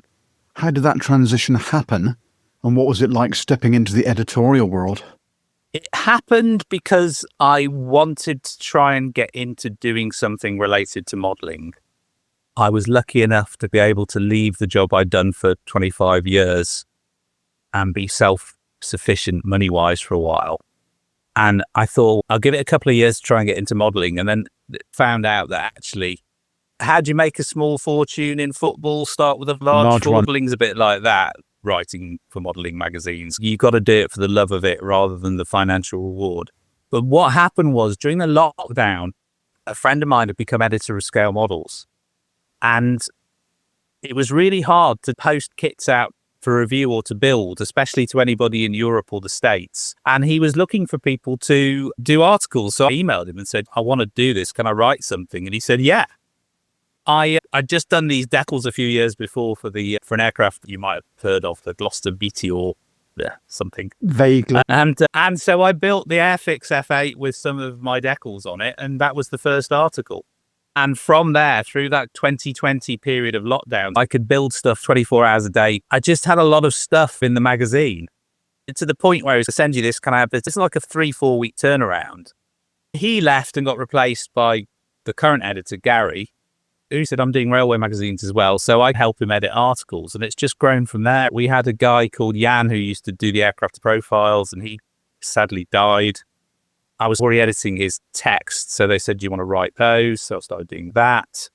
It's been the major shift that everything is to a deadline. Anything you build is always going to be ready in 3 to 4 weeks or maybe 8 weeks, depending if you're doing it for 2 issues. You're always editing stuff, writing stuff. There's always an editorial deadline, then there's a print deadline, and you're proofing stuff. As soon as you finished one issue, you're on to the next, or you're even thinking about the one after. Here we are at the end of July, and we're currently putting together the September issue. The other thing that I've discovered is that having started working with modelling magazines, you never read them. I used to really enjoy reading modelling magazines because I've proofed them, I've already read them. I still enjoy proofing them and reading the articles, but that kind of almost childish joy of running into the Smiths or the news agents and going, ooh, the magazine's out. it's just not there anymore because it's professional. It doesn't mean that I don't enjoy them, but I remember always going into town and being really disappointed when the new issues of the magazines weren't out in Smith's, and head down and sloping back off home. And God, I was in my mid-40s still was doing that. So it just has made it all a bit more grown up, really. It's a shame in some ways. You've crossed that boundary between work and leisure, haven't you? That's the thing. And I know a lot of people say, be careful, never turn your hobby into a job because it will become neither. But I do genuinely really enjoy doing it. I think I'm quite lucky to be able to do it. I just hope that people like what I do. I like what I do, but I just hope that writing articles about it is of interest. And also that the stuff that we edit, in the hope that we turn a good article into an excellent article. We want modelers to enjoy the magazine and take some inspiration from it. Yeah, So, absolutely. Do you have much choice in what you're building, or is it just what comes along? I have a certain amount of say in that I get first refusal on stuff sometimes and can put in requests, especially if we know stuff's coming out. Sometimes there will be right, can anybody build this? And if nobody else puts their hand up, I'll go, yeah, fine.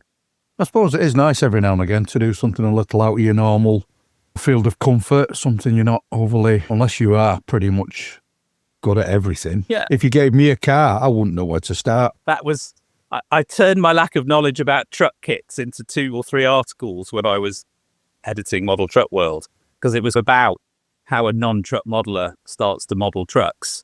And it is a real learning curve. You think, let's say you're an aircraft modeler and you lots of things about aircraft and aircraft terminology, but you suddenly get a set of plastic parts that build into an Iveco truck. And you're looking at these things and you're thinking, what is that? And all these guys are just looking at you going, of course, that's the 5th wheel. I was like, no, I didn't know. But fortunately, they're all really nice. They'll tell you all these things. Yeah, they really are. They bore the backside off me when I bump into them. They're just genuinely, I think it's like anybody that decides to build truck models, because even by the esoteric standards of this hobby, truck modelers are quite esoteric. Having somebody that says, yeah, okay, I'll build one of those, it's good. It's nice when you go out of your comfort zone.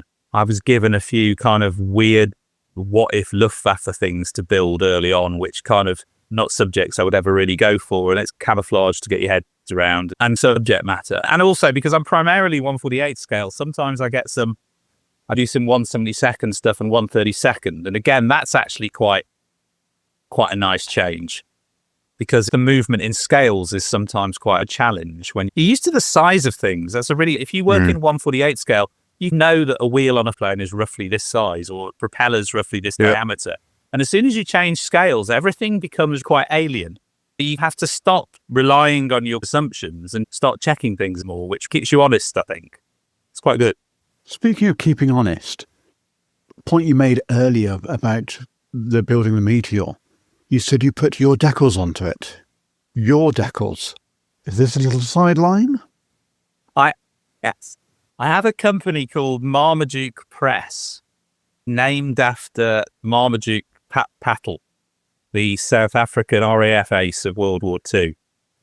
And the decals were drawn by a friend of mine called Rowan Broadbent, who died a few years ago. They used to do Fion decals, which were World War I, 1/32 scale decals, very well regarded, really well researched, printed by Fantasy Print Shop. He was also a bit of a Meteor fan, and he decided when the Airfix brought their kits out, he said, we should do some decals. But he said, the best will in the world, my 1/32 scale World War I builders are not going to start going crazy over 1/48 scale Meteor decals. So I did a bit of research for those and suggested some schemes, paid for them to be printed and did the marketing. And they sold reasonably well over the years. We did enough research, I think, to make it okay. And then we discovered we got a few things wrong, but that always happens. So for this build, I can't remember what I did. It was 41 Squadron maybe, with the red and white stripes fin. Yeah. That was quite eye-opening, because what happened is I discovered that I hadn't included enough of the Squadron Lorraine crosses, so I had to use 2 sheets. Anybody that buys that sheet now gets 2 sheets and an explanation. And because the aircraft picture we used to research that, we could only find one at the time. had the fin in shadow and you couldn't see the marking under the fin. Then another one appeared and it was there as clear as daylight, and we all raised our eyes and went like that. So yeah, but I said in the article, I think they were my decals. So it was a half-hearted ploy to sell some, but it didn't really work. And if anyone listening to the episode wants one of those decals, have you still got any available? Yes, they are. You can still find them. I think my Facebook Marmaduke Decals page is still going. Just drop me a line. They are still there. There are 3 sheets with the tantalizing meteor schemes, all of them designed to fit the Airfix rudder where appropriate. They are silver. No, there's a mixture of silver, and then there's the camouflage ones. We've got one that's all over dark green, which was flown by an Air Vice Marshal whose name escapes me. That has 2 options, one with a solid canopy, one with the blown canopy. And I think we put an Australian one in there, which, yeah, don't buy it for the Australian one because we got the name wrong, I'll be honest. Never mind. Yeah. So, John, your early modelling memories include some iconic Airfix and Revell kits. Do you think those experiences helped shape the modeller you are today? I think they made me realise that I really wanted to do it as a hobby and it wasn't just a passing fad. The discovery of things got me into it, as well as that monogram B17.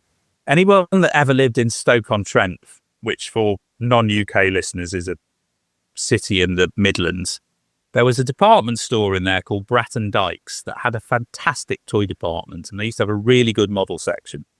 My birthday treat was always being given a tenner for whatever I wanted. One year, Hella had re-released all their museum range of 1/72nd scale sort of French subjects. So they had the Bloch and the Maransonier and the Duatin, all these things. And they were all 99p each, these kits. And I came out with a big stack of kits, like the happiest person in Stoke-on-Trent. That, I think, is what really hooked me and cemented me and really got me into it. Revell were always in my childhood, quite a bit like Monogram. They were quite fancy, I think, Revell. I always remember getting the catalogues in the 70s and the 80s. And I always remember there was that Revell Douglas A20 that had that splodgy desert camouflage of the US Army Air Force, where they painted over the olive drab with wavy things. And I just thought that was the most fantastic thing ever.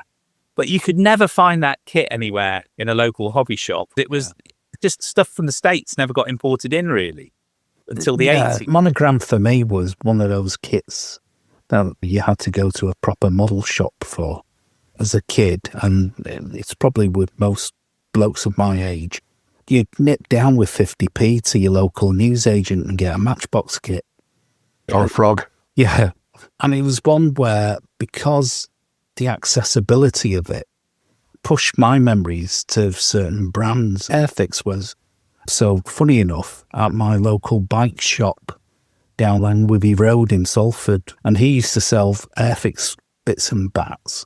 But for the American stuff, you had to go into Manchester for that. It was proper gear then. You were in a proper model shop. There was a company in Stoke and in Stafford. They had 2 shops called Bagnalls that were a model shop. And they had Tamiya stuff. They had, when they bought all their 148 scale kits, all they came out in the early 80s. They had loads of their cars. They had air fees. They were proper hobby shops. They weren't very big, but in the days before the internet, that was the world. It was fantastic stuff. It piled it high. You're known for cutting up perfectly good kits to create different versions.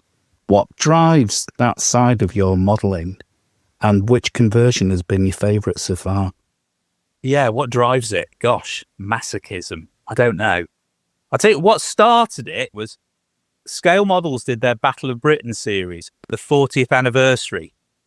And there were a couple of conversions in that I think was it all Ray Rimmel did all those, didn't he, I think? And one was the Airfix 1/72nd Defiant, the original tooling of it, which was just awful. I remember he had this article where he used a Hella Spitfire Merlin nose with a load of milliput on it. He reshaped that. He did scratch-built tailplanes and fin, and then he did it in a day fighter colour scheme rather than knife fighter one. He modelled decal codes and all these things. And that was one of the things that made me realize you could chop up models and do things with them. It was about that time in the 80s that scale aircraft modeling had started appearing, and Alan Hall was still doing his kind of balsa and dope. He did a Meteor T7 carved out of a lump of balsa wood, the nose. And I was quite happy building stuff, just like anybody else. And then all of a sudden, like maybe 10, 15 years, I can't remember what I bought. There was a model shop in Crewe in North Cheshire called ABC Models, I think. And Hobby Boss had just bought out a Tornado, and I bought that and came home glee going, oh, look what I've got. And then it was on Brit Modeler and everyone went, oh God, it looks awful. And so I carved and reshaped it into this kind of, I think, slightly better looking GR4 as it turned out. And it just made me realize there was more you could do with kits. And from there, once you get over that weird thing about cutting up perfectly good plastic kits, it becomes addictive. You start thinking, if I can do that, what else can I do? I like esoteric and different versions of things. If there isn't a version available with 3D printing nowadays, it's a lot easier to make them available to modelers. But it's still a challenge cutting stuff up and coming out with something slightly different. Yeah. Slightly different. So there's a Romanian PZL with a different engine and winter skis, or a Grumman Martlet Mark 1, which has got a different nose, and all these kind of things that I've done. Probably the one I like the most is the early Marauder I did last year, which the ICM kit, that the poor old ICM, they sent this kit for review thinking it was just going to be built out of the box. And then the next thing they know, literally slicing it into sections, rebuilding the wings, doing all these things to get this. Is this the one you turned into a Mark 1 or a very early one? Yeah, I saw this on an Facebook. early model. Yeah, early model B. So the wings are short span, different flaps, different ailerons, short fin, short rudder, different rear gun, different dorsal gun positions. Oh, it goes on. And it's all plasticard and talc filler. Because nothing you could actually buy for that. It's not a conversion you could buy. No, Lone Star Models did a resin conversion years ago, and there was a really rare Italian vac form, which I've only ever seen on eBay once, about 15 years ago. The problem with the Marauder is that it's such a different kind of airframe from the later versions that ICM are pretty good at doing different boxings, but you'd almost have to do a completely new tooling. It's so different. And then you've got RAF ones and early American ones. So there's no D-Day stripes, no naked women nose art on these things. They're quite boring color schemes, well, a lot of people. So I can't imagine them doing it. These are the people that are bringing out a Hamden, so why not? Brilliant. My first reaction was, can we get one from ICM because I want to make a Hereford out of it? My editor just went, can you not just build it? Just build it. Stop creating, just build them. Yeah. But that looks like a slightly harder project than you first seems, because I think the nacelles are slightly different profile, because obviously it's a radial engine versus a Dagger inline. So just as a follow-up to my question then, John, do you gain enjoyment from researching to redevelop that aircraft into some other variant? Yeah, I think that's a big part of it. I find it probably more interesting, especially when you think you've found a new angle on something people have thought was one way and it turns out it's not. Like the Marauder nose wheel, everyone thought that it had been lengthened on later versions. That's true on the late versions, but what they did in the meantime was they just used the same length of nose wheel leg, but they mounted it slightly lower in the nose wheel bay, so the angle of the nose was increased to try and improve its takeoff characteristics. That took quite a lot of research, and a guy on a radio control plane site who was trying to redraw the plans for Marauders, who went, oh, look at this. And the more you look at pictures of the nose wheel on mid-production Marauders, the more you suddenly go, oh yeah, he's right. And it doesn't really make a big difference. I just like to think that maybe the pool of knowledge is clarified a little bit because of that. And somebody somewhere will one day build a Marauder and go, oh, hang on a minute. Maybe I can use the nose. I can just stick it in the nose wheel bay a bit lower down. Just like the real thing. And it goes back to what I was saying about aircraft having these little characteristics. The angle of the nose, the way an aircraft sits on the ground is sometimes quite important. The early Marauders have a slight nose down look to them, whereas later ones are a nose up. And if you catch that characteristic, I think you create a more realistic model because it just looks more like the original, which I think in many ways is what we all want to picture. Yeah, So definitely. I would also argue not many people who are actually looking at it would know it was right or wrong. yeah, you get away with that. But There there's always one. Normally, Yeah, well, well, if you that's see, it's usually that's the wrong colour. Yeah. But that's even on this little Heinkel at the moment I'm building, this 112. I found a picture of the engine exhausts. They have slight raised sides to them, which I hadn't really twigged. I've done it all now. And I was at that point where I'm going, I could use some plastic strip and just build those up and redo it. And I thought, no, is anybody really going to notice? I know, and it's a bit annoying, but the grand scheme of things, Yeah, if you look at a model show, and every model on that show table, the guy who's done it knows there's a bug. He's not going to sit there and tell everybody. I mean, Well, actually, we don't. We sometimes. yeah, we do. And yeah. we're reminded about it all the time. Yeah. we are our own worst critics, I think. And that's a good thing because that's the way you improve, by chastising yourself for stuff and then going, I won't do that again or I'll improve on it. And also because the stuff goes into magazines, I'll freely admit that I am quite paranoid about that. You know, dear sir, annoyed from Brighton type letter where, you know, have you seen the exhausts on this? Sort of thing. Yeah. I don't want to be that. I want to get it right, really. It's one of those things, John, where I read the mags and I look at the builds and I think, oh, okay, that's the way it must be done. You are an influencer, in effect, because it's in print. So it must be real. I would hate to think that we would put something in the magazine that somebody then goes on to go, well, okay, if it's in the magazine, it must be right. And it's not, because there's that old kind of things, known unknowns and things we know about, things we don't know about. The Donald Rumsfeld thing. But you see it online a lot with all sorts of things nowadays, is that mistakes get perpetuated. And you see it with research as well, where something will go down the line from years and years ago. Is that the story about Sherman's being known as Ronsons because they lit first time? There's loads of things that aren't true about that. That slogan didn't exist during the war. The whole thing was coined by a guy that wrote a book about Shermans and he'd been in the engineering corps. He didn't like them. They had no worse a kind of rate of catching fire than any other tank.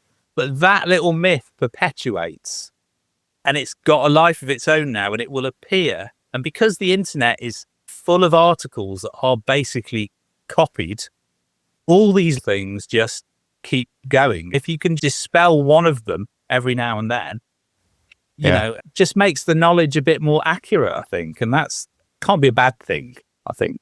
No, I think you're quite right, because otherwise you get a perpetual lie going round and it suddenly becomes the truth, doesn't it? Because it says so on the internet.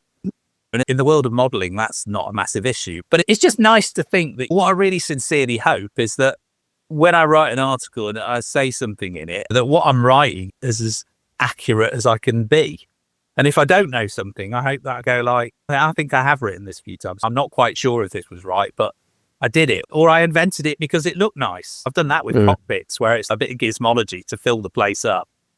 And yeah, I think not pretending it's what it's not is the main thing. Sometimes with a lot of super detailed stuff, I think, is that real? Like, are them bits actually there or is it just concocted? Because I know I look at the pictures sometimes and then I look at what's been done. I think that's not quite right. They don't match. Made it up as it's gone along. Wish I could do it as well. It's quite difficult when you look at pictures, especially black and white photos of cockpits, to get a grip on the size and position of things, because the photography can throw position out just by the fact the lens will distort things. I freely admit to doing it. You do make stuff up, but as long as you tell people you made it up, I don't see the problem. Nobody thinks the landing gear covers on a Spitfire are 3 inches thick, but they are on a model. Nobody takes you to task for that. Quite. Well, you were saying about information getting written and then becoming folklore or gospel. There's a reference book on the meteors written by a guy called Edward Shacklady back in the early 60s. And there's a couple of absolute howlers that he got information wrong on. But all the modern books on the meteor all actually say about this fact, which they've obviously got from the book, because they've actually said about it and they've actually expanded on it as well, and it's fantastic. I spoke to the designer of that section of the aircraft, also of the Sea Meteor, where they put a Hornet hook underneath to do some trials. He's got that information wrong in the book as well. People have not done their research, just taken a book that was previously printed, taken it as gospel, and it gets perpetuated all the way through. Yeah, I mean, there's the de Havilland Hornet undercarriage is one that's appeared in drawings a few times and then has appeared in kit form. I think Frog got it very wrong, but they're probably simplifying it. But the way that it appears in drawings is vastly wrong compared to the actual reality. It's just things like that. They don't annoy me enough to be shouty about it, but I think it's another one where if you Google or use another search engine, want de Havilland Hornet drawings and plans, pretty much every set of drawings will show the undercarriage wrongly configured because they've all come from this first set of drawings. And that's the kind of thing that down the line just means that somebody comes to do a model of it. And obviously, because people tend to believe drawings, that's the other thing. When drawings are woefully wrong. I remember getting really disappointed by, you remember Tony O'Toole, when I was keen on doing a 32nd scale hurricane in a Malta scheme. I was telling him about this scheme I've got in a newish book, and I was telling him all about this, and he said, totally wrong. That description is totally wrong. It didn't exist. It wasn't done like that. And I saw the book I've got as colour renditions, and I thought, oh, it really did. I thought that floated my boat. Totally wrong. Not right at all. And if Tony O'Toole says it's not a scheme that ever existed on a hurricane, you're pretty sure it didn't exist as well. The only thing he couldn't tell me, because I ask him every time I see him, is, have you decided what colour that underside blue is yet that they use for sky blue? Sky blue. Yeah, sky blue. I've got anything you want. Tony is a lovely guy. You mentioned you're building some RAF subject, and you know your inbox is full of pictures. He's your man for before. stuff. Yeah. Very good, talented modeler. And he does everything with a brush or a spray can. Good stuff. Really good. Now, just to finish off the perpetuation of wrong information, how many plastic kits have you seen of the Fallen Gnat? Because Folland only ever built the prototypes. They never built production Gnats other than the single-seat fighters. Every single Royal Air Force boxing of the Red Arrows kit, it should have been Hawker Siddeley. Matchbox is the only that ever produced it and boxed it correctly as saying it was the Hawker Siddeley Gnat. Everyone's called it the Folland Gnat. Folland. To all the recent Airfix releases, Folland. Completely and utterly wrong. Look at the construction plates on the aircraft. It's got it stamped on there. Hawker Siddeley. Didn't know that at all. It's just how things get perpetuated all the way through. And most modelers, the likes of Nev's Age, etc., they wouldn't know any different. But no different. Yeah, absolutely. It was not my period, though, to be fair. Wrong scale. Red crowbars on Spitfires was one that went on for ages. Oh, God. That's finally died. But What do you mean? They're not red? Did they have a crowbar? No, the early ones did there. It was mounted below. yeah, quite. Not right. Was it the 5 onwards had the crowbar? Yeah, I can't remember. Yeah, I think so. Was it something Edward discovered? There's the other thing, the undercarriage operating selector thing. That was Edward came out with that one, didn't they? About how a lot of Mark 1s didn't have the automatic selector, the hand pump. Oh, it was pumped up, wasn't it? Yeah. Which I remember going, no, surely this can't be right. And then it was like, okay. They've actually got it as well. I think I've seen that in a 1939 RAF training film. You remember when that came out, didn't you? I was there. Yes. Tell you what, them blackouts were bloody murder. That's something which, whenever you see Spitfires with the landing gear down, it was some documentary I remember watching, and they were saying, so that the pilot knew the wheels were down. Yes. They were like these little pop-ups. Pins. Tabs on the wings. Tabs on the wings. Yeah. And yet you never see it on kits. Apart from Qatari, obviously. On all the other kits, you never see it. What you're paying for. When you've got the kit modelled with the flaps down, there's a little flap on top of the wing which comes up for the actuator arm to go through. And most people miss that out completely. They go to the nth degree of actually putting in the ribs to actually build don't they? Flaps, but they don't actually go the final little step to put those actuators in. It spoils it completely. Attention to detail. That's Absolutely. what it is. Yeah. But you see again, Was it just the Spitfire that had those? Yes. Or was that like a common thing on a lot of RAF I think aircraft? a lot of World War II aircraft had pins that came up to show the undercarriage was down. Focke-Wulf 190 had pins that did that as well, didn't they? I suppose, how do you know? I guess you've got to find... You can't say. Unless you're going to go for the sort of the Polikarpov I-16 way and have a kind of little window. Semi-clear window in the wheel well. Just to look down while you're flying forwards. If you can see the ground, they're not up. If there's grass coming through it, you haven't put them down. Yeah. Okay, John, what is it about early Cold War aircraft and the smaller Air Force subjects that appeal to you most? Early Cold War aircraft I really like because it was a massive period of transition. You have that tail end of the piston engine generation, early jet aircraft. You have the rapid development of jet aircraft over 15 years. I like the fact you have this kind of mix of end of one era, start of the next. And I also like the fact that the markings are still quite bright. At the end of the Second World War, everybody mopped their brows and went, okay, back to nice bright markings, that's all. But I quite like the fact as well that there were lots of types in the 50s that carried on being used into the 60s and even into the 70s, a bit like the Sky Raider I was talking about earlier. The early versions of them aren't quite as well represented, and that appeals to my quirky side. Early Skyhawk, early Hunters, early Lightnings, early Crusaders, all these ones, they're the ones that never really get a look in, because I guess when you're a model manufacturer, you go for the version that has the most marking options, and that usually is somewhere in the middle. So with Hunters, you get F6s and FJ9s. Phantoms, you don't really get many early Phantoms, but you get a lot of Js and Ns or F4Ds and F4Es. You're about to set boulders off with about an F4K&M. I'm not even getting involved with it because nobody will do it. I've wanted a 30-second F4K&M for a long time, and nobody will do it. There used to be a conversion kit to convert a J, but the last time I seen one of them, it went for £1,000 on eBay. And that was about 8-9 years ago, and then about 2 years later, I seen it at Telford, built in the competition area. Stunning. Was that a 1/32 scale conversion? Yeah. And funnily enough, this just popped into my transom, so obviously it got stored away somewhere. And there was another scale model's massive conversion back in the early 80s, which was Revell's F4K in 1/48 scale, which I can't remember who did it, but they basically accurized the fuselage to make it the right width for the Spey engines and the intakes. Do you remember the Cock and Brown ceremonial schemes? Blue and red roundels. Aircraft grey. I just remember seeing pictures of it in the magazine with lots of plastic card let into the intakes to bring them out to the right width and everything. I remember that article. Yeah. I think I remember that. That was all homemade though, wasn't it? That wasn't a conversion. No, it was all just done from plastic card. From scratch. Tremendous. Yeah. The last kit of that in 48 scale was probably the Hasegawa one that Revell re-released. So Yes. Yeah. there's an Airfix subject that will sell and sell and sell, I think. In Here this with the new country. Tool F3 Tornado as well. Especially the way Airfix's quality is now with the tooling. They ever could do with a new F3 Tornado and possibly a GR1 in 48th.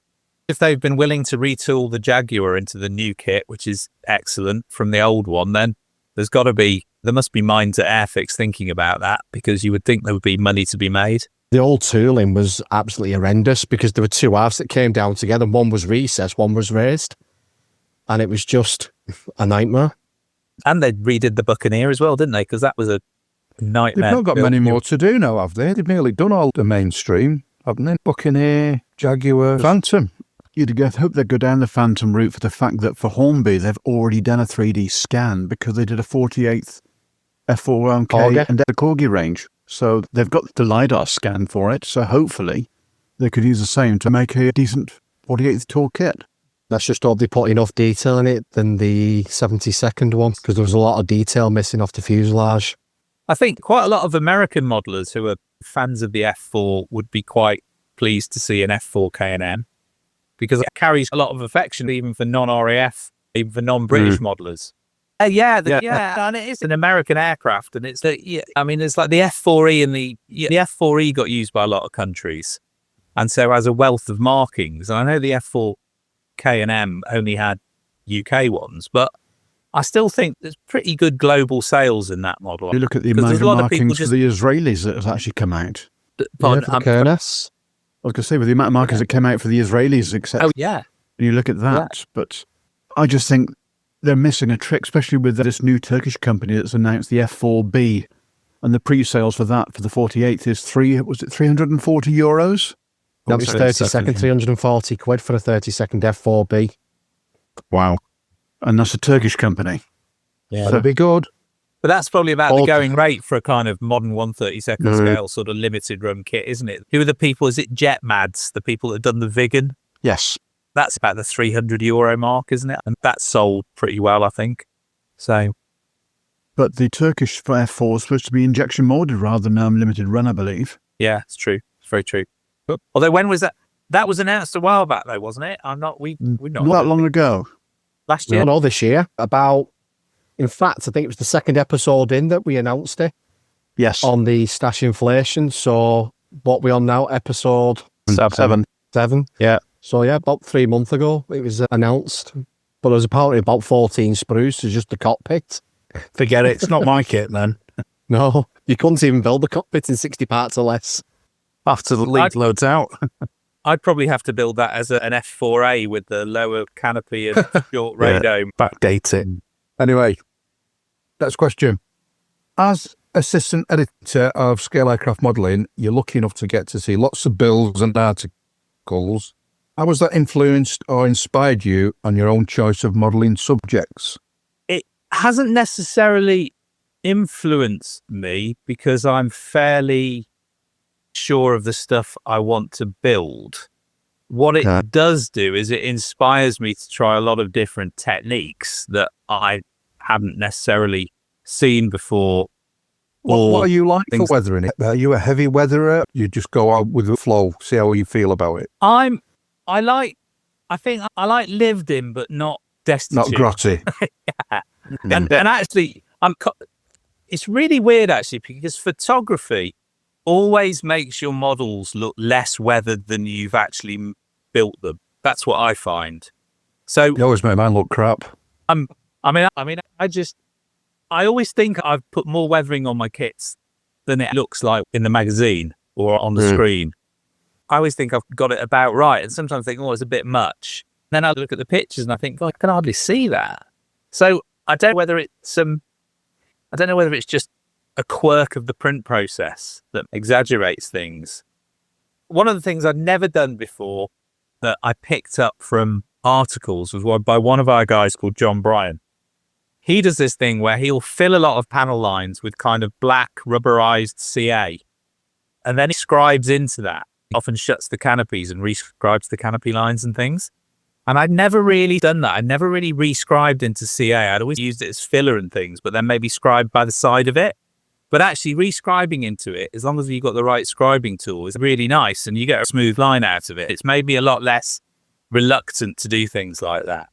We have a Turkish modeler in the magazine, Yücel Kemal, I think.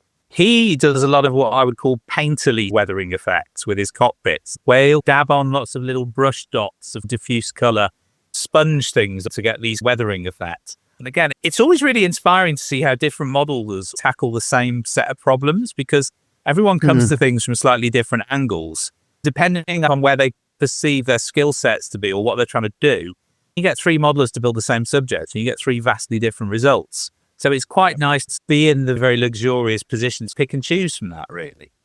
So it's good. Every month you get your own, this is the beauty of magazines, but when you're editing it and going through all the photos, because there are vastly more photos than ever appear in the articles, it is like having your own little model show every month to look at and just go, oh, okay, that's how you've done it. We had a guy last month who just masked around some tyres and then he used a dark grey to make some tread. And I thought, what a really simple idea that is, to create tread, especially in something like, say, 1/72nd scale or on smaller wheels. Instead of trying to rescribe some Conference thread. Yeah. It was brilliant. It looked really good. And I thought, wow, I'm going to use that one. So he just painted on a effect as opposed to trying and cut in. It's like a shadow line where the groove would be. Yeah. Right. It's a dark grey and then pretty much a black, and just, painted it black and then sprayed the dark grey. Oh, and it just looks really, I mean, you consider 1/72nd scale. I don't think what the model was. Can't think what it was. You look at the pictures of it, how you would view a model that size, and you wouldn't know. If you went up to it really close with a little torch, or you were about 2 inches away, you'd probably start to work it out. Yeah. But from any realistic viewing distance, that was a great little trick. Sounds like a brilliant optical illusion then. Yeah. Another one I picked up, which I'm never quite sure if it works or not, is that you airbrush from 3 different angles using 3 different tones of the same colour. So you spray something interior green, but then from below you airbrush a darker shade so that it hits the Picks shadow up the areas. shadow. Yeah. And then from above, you do a lighter shade, so it picks up the highlights. Like So similar to what the tankers do, isn't it? Yeah. People that do the armour with the modulation and all that kind of stuff. And that was from a guy that does a lot of tank modelling. It's difficult to do in a cockpit because it's hard to get to the angles sometimes. But sometimes you get it right, especially with bulkheads and headrests. And you get this really nice little bit of shading on it. I think what's great is when you see it being done in an article by somebody else, you appreciate that it's actually doable. And the only thing that can go wrong is you just take the paint off and try it again. But it doesn't destroy your model, you just repaint it. No, it's not the end of the world. So that's quite inspiring, actually, is people tackling things in a different way. And it's not necessarily the way you might tackle it yourself, but just the idea that somebody's tackled things makes you realise that problems are not insurmountable. And sometimes they're so simple that the answer is, I think of that. Yeah. Fantastic. Yeah. Marvellous. And it's like those tricks that everybody thinks that everybody knows, so they never tell any about it. When you're on your own, sat in your bedroom, I think, oh my God, look how good that looks. And, not at all. Using blusher brushes. Well, I'm not saying where I got them from. Moving on swiftly, borders. You've worked across several publications, Sam, Model Truck World, Toy Soldier Collector, and more. How do you juggle these different editorial hats, and what have you learned from each? Okay, well, to clarify, I do the design and layout for Toy Soldier Collector, so I don't do the editorial for that. Model Truck, I was editor on, and I've just been asked if I'll be editor on the successor to Model Truck, which is Model Truck Car and Motorcycle. But I'm also going to do the design on that, which is quite nice because you've got a free hand. The way that you juggle the deadlines and things on those is the print. Sam is obviously monthly, so that has a 4-week cycle. Toy Soldier Collector is bi-monthly, so has its own cycle, and Model Truck is quarterly.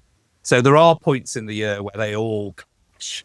Fortunately, what I can normally do is if I know that, say, I've got an issue of Toy Soldier Collector coming up, I probably won't do a build for scale aircraft modelling. I'll do the editing.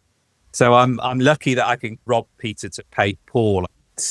What have I learned from each of them is quite interesting. What I've learned is different modelling genres have very different sets of techniques and skills that even though some of them cross all the genres, are applied in very different ways. So the truck stuff, for instance, I was really amazed that a lot of truck modelers in the UK anyway use a lot of spray cans. Not many of them use airbrushes nowadays. A lot of European truck modelers will use airbrushes, but a lot of them still spray cans. A lot of them will use spray cans because they can get the automotive paint colours they want for particular trucks. And they also want quite high gloss. They're not as bothered, for instance, about, I say this with no disrespect to them because it's not as much of an issue because there aren't as many decals, for instance. So decals will go on and then there'll be a lot of gloss varnish used. And it's just a different way of doing it. But they are massive conversion efforts. They cross everything. And they'll start with a chassis and build a completely different truck from the one that was in the box because all the chassis are common to these trucks. And it's just a question of putting the right set of road wheels on and the right combinations. So I've learned actually all modelling is really interesting. And just even if you don't enjoy the subject, what you can take away from it is lots of different skills. But that actually, the more you look at a subject, I will freely admit, when they said, will you edit Model Truck? I was like, yes. Does it involve knowing about trucks? And they were like, yes. And I was like, but you learn quite quickly. And it's like anything, the more you learn, the more it becomes interesting. Certainly for me. So I do find trucks quite interesting now. I remember driving up the motorway in the passenger seat, I would like to state, staring at the weathering on these diesel tanks on trucks as I was going past them on the M6. Oh, look, that staining's like, oh, and you suddenly start looking at trucks with a modeller's eye and how do I do this and how do I replicate it? Toy Soldier is a bit different because it's a very different world. It's a collecting world. And people are buying ready-made, absolutely beautifully painted figures in different scales, or even collecting those sort of polyethylene, literally toy soldiers, like the kind of thing you used to play with when you were a child. There's a massive market. In the States, it's a massive market as well. And the old green army soldiers. Yeah. And I was going to say, a couple of years back, I got into that. That was fascinating. I nearly said weird then. That fascinating collecting thing, because I was given these, God, what they call now? Conti figures. Yeah. And the sculpting on them was just absolutely fantastic. And when you start looking into it, it's like you said, John, there's a massive collecting scene behind it. You know, But he's quite big, Paul. 1/32 scale, just slightly bigger than 1/32 scale. kind of 60 mil, 54 mil, they're all about kind of scale, yeah. And they pay big money for these figures as well. There's a lot of money in that stuff, so quite surprised, amazing. Oh, yeah, it's almost as golden as Lego collecting that. And it all sells out. It's quite eye-opening for me as an aircraft modeler. A lot of companies produce armored vehicles and aircraft basically as accessories for the figures, which is really weird, isn't it? If you have an aircraft or an AFB modeler, you think the figures are the things that go with. So they had the Hurricane Mark 1 company in Hong Kong. So it's designed to go with basically like 60 mil, 1/32 scale-ish. And it's a Hurricane Mark 1 in Bob Stanford Tuck's marking. So quite well known to the figure and art. It's $1,000 ready painted. And they sell out. They just go. And when you look at the detail on these kits, it's nothing like you would expect on an injection molded 1/32 scale. They're beautifully finished and built, but that's not the point of them. The point is to go with a diorama of the exquisitely sculpted figure. So it's a really weird reverse mindset to my modeling sense. Yeah. And they're just getting into 3D scanning now and light and 3D printing for toy soldier figures. And some of the stuff that's coming out for these kind of small scale figures is really fantastic stuff. And then you buy them beautifully painted. I can see the attraction of it. It is quite addictive. I've looked at some of them as the shows, and I'm like, I'd buy. And then you look at the price tag and you think, I'll only buy one of them. These guys will buy a lot. Yeah. What are you like as a figure painter? Is it one of the things you shy away from? Figure painting, yeah. Next question. I think most airplane modelers, don't they? I think figure painting is as close to an art as modelling, because you see some of the figure painting that goes on. It's like and it is miniature. It's like It's amazing. It is just, I don't know how they do it. I follow quite a few people on Facebook that do it. And just the blending of these things and how they create different textures and tones. I know a couple of people have tried it, and I've tried it with like ejection seat fabric and belts to try and blend in tones to make it look a bit more kind of materially. And it's really hard. It's really difficult. My hat's off to these guys. It makes me admire a lot of different stuff, and it's made me realize I think I was quite narrow-minded before I started doing different magazines. I thought, oh, these guys stick to this stuff and these guys. But I know what I like, and it's aircraft. And actually what I've discovered is that I like a lot more stuff than I ever thought. And it's always a joy to see it, which is really... Yeah, it doesn't mean to say you're going to have a go at it, or you could be able... No, yeah. No, exactly. And I think that's the thing with a hobby. You've only got a certain amount of time. So I just want to concentrate on what I like. That doesn't mean you can't enjoy other stuff. I like a glass of white wine, but I like a bitter as well. But it doesn't necessarily mean I think it's just made me, maybe I just got older as well. It just made me appreciate that you shouldn't be narrow-minded about these things. Just enjoy the whole hobby and enjoy talking to people that like doing similar things, because it all feeds into the sort of enjoyment. And it's just great. Yeah, I go to the Sword and Lance up north every year with a pal of mine, and it's predominantly figures and dioramas, but the figures, it is beyond stunning, the quality of the stuff that's there. I would hate to be a judge. I wouldn't like to be doing that job. Yeah. We get asked to judge we do a model show in London twice a year, and we get asked to judge. And it's all sorts of stuff. And it's hard enough trying to judge stuff that you know about. But taking a view on things that you are literally sometimes just going on, which one do I think looks the nicest? Maybe that's the right way of doing it, really. Which one stands out the most? Sci-fi was always my favourite thing because there's no right or wrong with that sci-fi. Yeah. No, sci-fi is one of those things where I was interested in it a little bit when I was a teenager. It was the Battlestar Galactica sort of phase and Buck Rogers and all those things. But it's such its own little world now. Again, I think it's probably one of those areas where I think, especially with Japanese stuff, probably the future of scale modeling lies in a lot of those things, because that draws in a lot more younger models, especially the kind of the Japanese, the anime sort of stuff and all that kind of thing. And the Gundam, and the YouTube stuff of people doing Gundam stuff, marker pens. Gundam model has been using marker pens for years. And like it was last year's really big discovery for a lot of aircraft modelers. So you should always, that's why I say, is always look at what other bits of the hobby are doing, because there's always stuff. John, if you could build one type of aircraft for the rest of your life, like Typhoon, Tempest, Fury or Meteor, which one would it be and why? Oh, that's such a difficult one. This sounds like death row modelling, isn't it? You've only got one left.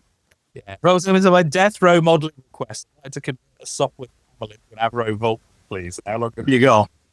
Just look at my case and see which things I've got the most of. And do you know what? It's probably Tempests, actually, which is weird because there weren't really many variants of Tempest. I suppose you could throw the prototypes in. But I just think they look really nice. I really like that big nose radiator. I could probably be happy building Tempests, or could I? I don't know. I think it's having a range of the new air scale with the car door. I was really pleased when he decided to. I was pleased when he decided to stick with the car door. It was the wrong decision, but hey. Yet There was a funny comment on that by saying an American guy. He said, to be honest, the best bubble top Typhoon was actually the Tempest. So stick with the car door one, which I thought was quite funny. Yeah, I think that's not going to be a cheap model, is it? The Defiant he did sold out. Well, no, he got a lot of pre-orders on the Defiant. But that Typhoon's going to be, what, a couple £100, is it? I think. That's got my money written all over it. And Tempests are nice because they fill in that immediate post-war gap where they go from World War II markings that are all very similar. Then everybody goes a bit footloose and fancy-free straight after the end of hostilities. And then there's this really interesting sort of transition period of RAF markings where from the day fighter scheme into the kind of overall airframe silver. Then you have some of them that end up in these sort of Far East schemes. And you have this kind of weird set of markings where you've got the sort of Type D roundel. When did they go out of service? 50s? Were they even that long? Yeah, I think the target tugs were last to retire, I think, in the early 50s. When you got the target tugs with that kind of bright schemes. That was, again, another model that was one of the first ones that I think I ever really got seriously into trying to make it better, was the first issue of the Edward 148 scale Tempest that was short fuselaged and the fin fillet was too thick and the wings were a bit thick, and that was another one that was got. Was that an actual Edward kit, though, or was that not the Hasegawa? Did they not rebox the Did somebody rebox the Hasegawa? Ah, of course it was, yeah. I always get them mixed up. No, that was the Typhoon, and then the Temp. That was the Ranger boxing. That was good, but then you get that Hasegawa's Typhoon. There's another kit that really needs a 148 scale new tool, because that's got problems, and one of them, which I now challenge you not to see, which is if you go and look at a made up Hasegawa Typhoon kit and look at the top line of the engine cowling. Then look at a picture of a Typhoon and look at the top line of the engine cowling. And when you see the problem with it, you'll never not see it. Yeah. Oh, I already knew about it. That's why I was looking for a 48 resin nose to be able to. There was a replacement Tempest tail that was thinner fillet and longer. Yeah. And a nose as well for the 32nd one for the special hobby, because half the rivets were missing off the top end. Yeah, it was the full nose and the intake. Yeah, because it was too round at the top, but the tooling, for some reason, wouldn't give you beautiful rivets down the side. But when it came round on the top, all the rivets disappeared. You could see where they actually were, but they weren't able to do it because it was too rounded on the Tempest. But yeah, that's why Barracuda produced a new nose that you could just chop off and lob on, and it was cracking fit. Because Barracuda redid the spinners as well, didn't they? Because the original new tool Edward Tempest, when it came out, had the wrong shape propeller apertures in the spinner, which are like oblique slots on the real thing, but they've done it as a sort of just as a D-shaped hole. And again, it's the kind of thing that it just throws the look of it when you see it. So again, it's all those little details. But yeah, I'll stick on Tempest. Final answer. Correct. For a prize. Yeah. So, John, obviously with all your editorial work, do you still get enough time at the bench for like personal modelling? And how would you balance the modelling for fun with writing about it professionally? Probably don't get as much time for actual personal modelling as I used to, but managed to ensure that a lot of the magazine modelling I do is pretty much the next best thing to personal modelling, which I'm quite lucky to be able to do. I'm in a really lucky position that I can do that. Hopefully the subjects I pick are interesting. I think that's why I get to do it. I think the thing is, most of the stuff that I've got that's half built is my own projects that I've started in between magazine work, and then a new kit or something's come along and you just got to delve it. I've got an F4U4 Corsair up on the shelf, which is the Hobby Boss one that I've been trying to, surprise, accurize for a while, which I've been re-riveting. And that has been going for probably 2 years, and it gets taken out of the box maybe every 3 months and about 4 lines of rivets put on it. And that's why the early Skyhawk I'm really pleased about, because that is a personal project. But I pitched it to the editor and said, what about this? And he went, oh yeah, that sounds good. Quite nice that Gary, the editor, he likes quite esoteric subjects as well. So like the Lysander I just built was quite esoteric, really. Did a Volti Vengeance as a target took a couple of years ago. And again, anything like that, again, because it's that immediate post-war period for me, or it's that kind of slightly small Air Force in the sense, Southeast Asia RAF, so a sort of a small part of the RAF. I think, putting it bluntly, if I built Mustangs and Spitfires and 109s, I probably wouldn't have as many articles in the magazine, but because my tastes are a little bit more oblique and unusual, I think that makes for more interesting articles. So I really am quite lucky that I can do that. But in my own modelling, I'm modelling, but I'm not editing. I'm modelling Monday to Friday, quite often 6:30 till about 3, 4 in the afternoon. So you can get quite a lot of stuff done if you put your mind to it. But it is very much, even my own personal modelling is very much a job in that sense, because that's the times when I do it. But when I was at art college, some people would go into the studio and work odd hours of the night and weird times like that. And I'd always turn up at 8 o'clock and 5 o'clock go home. So I've always been very much, I need a time slot to do it, I guess. It's just the way I work. So, yeah. But if I could do more personal modelling, I would love to do it, because I think what's happening slowly but surely is my stash has taken over the loft. Because what I'm not doing is I've not stopped buying models. That's the real problem. I'm never going to, never going to build these. It's insulation. It's just insulation. It's very expensive. So I'm assuming you do your own photography and stuff like that as you're building. What's your setup? What kind of stuff are you using? Yeah, I've got a Nikon 570, something like that, on a tripod. I've got a big light box which I bought online, which is about, I'm looking at it. So it's probably about 3 foot by 3 foot by, so roughly 90 centimeters wide, about 90 centimeters deep. It's got its own lighting built into it. Everything on a tripod with a little Wi-Fi remote for the camera. So everything is done on. What lens are you using? Oh, it's whatever the one that came with the camera, to be honest. Are you a real chancer then? Yeah.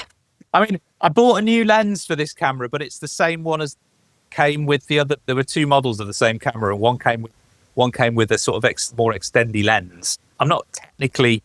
Yeah, like a 28-125 or 135 or something like that. Yeah, and the other one broke. I dropped the camera and lens, and it started jamming. So I bought a new lens for it. It was not appreciably any better. It was just the same lens from a different version of the camera.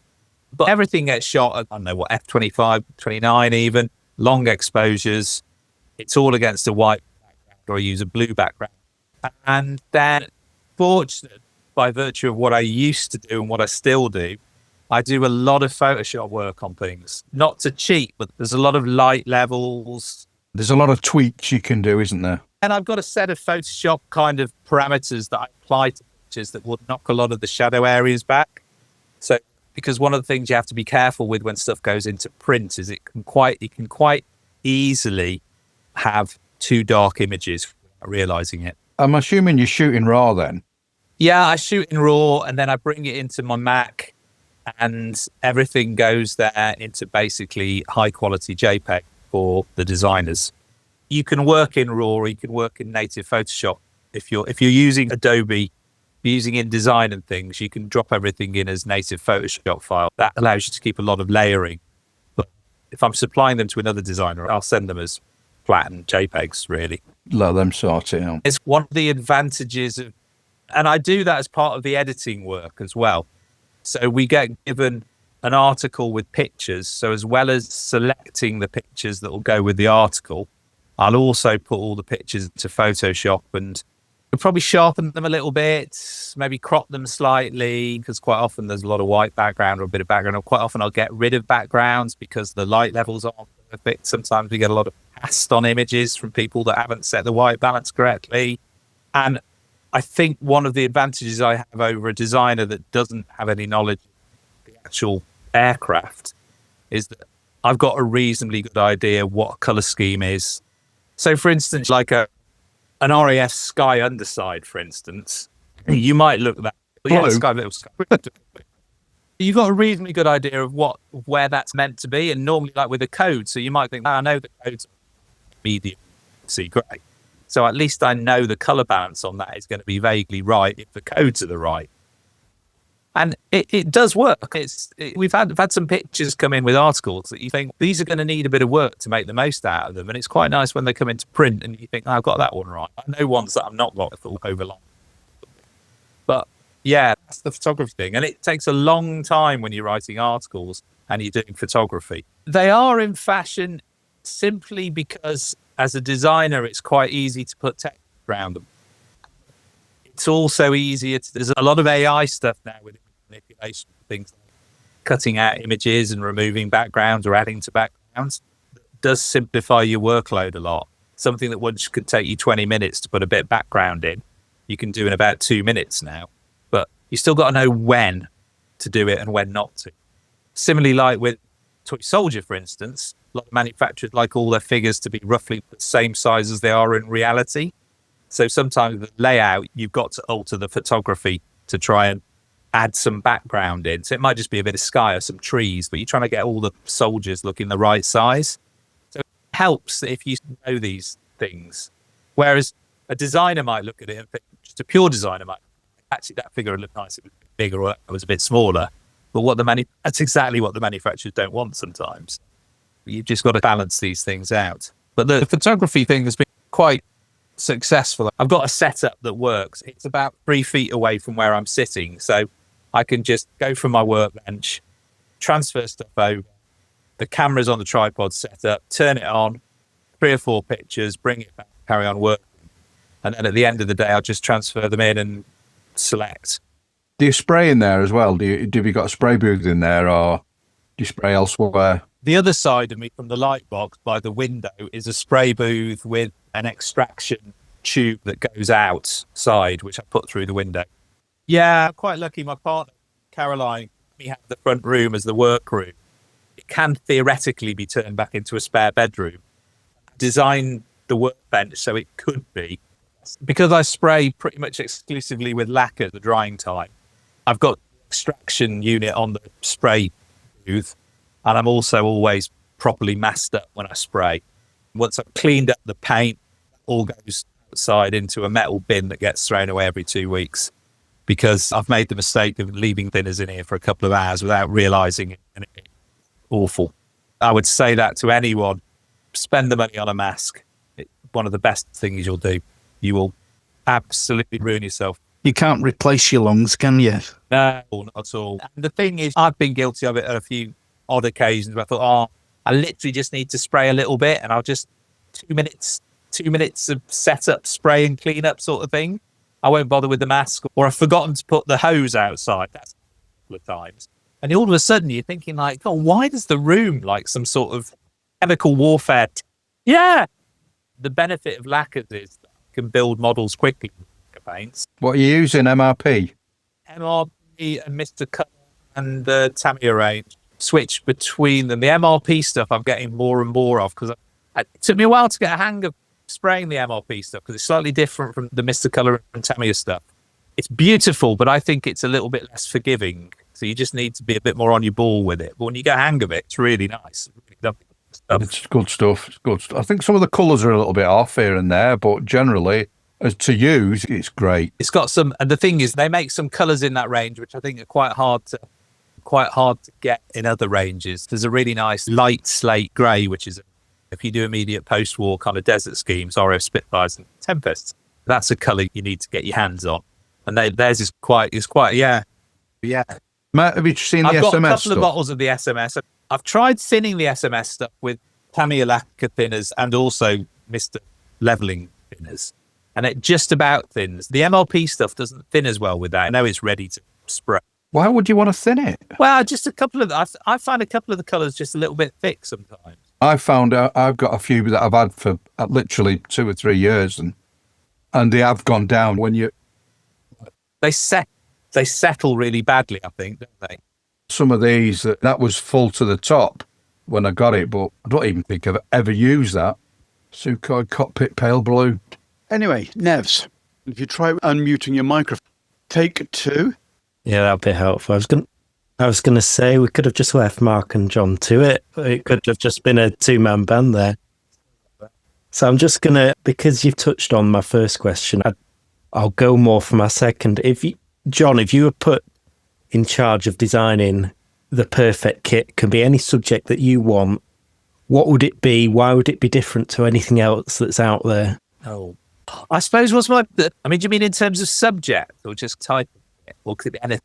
Subject, well, let's try and think of an example. Like, I don't know, there might be a particular variant of a Heinkel 111 that's not on the market. Okay. I think, do you know, I think I've got a nagging suspicion that my wishes might be fulfilled on this one. This is not of any kind of prior inside knowledge. But what I really think I would like to see, and to use that terrible happy phrase, I'd buy at least a dozen, is a really good 148 scale Curtiss Hawk H75 P36. There's a massive series of variations on that aircraft, all of them fairly achievable with a kind of set of common parts.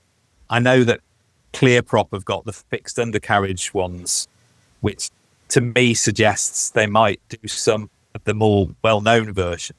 Armour have done the 172nd ones. Again, that's promises. I just think that would be a really nice range of kits to release, and it would have so many nations use that aircraft. It's a bit like the P40, a success. There's so many different schemes for it. I don't know what I'd do differently other than what I would like to see a lot of manufacturers. I'd really like to see them including things like transparency masks as standard in kits.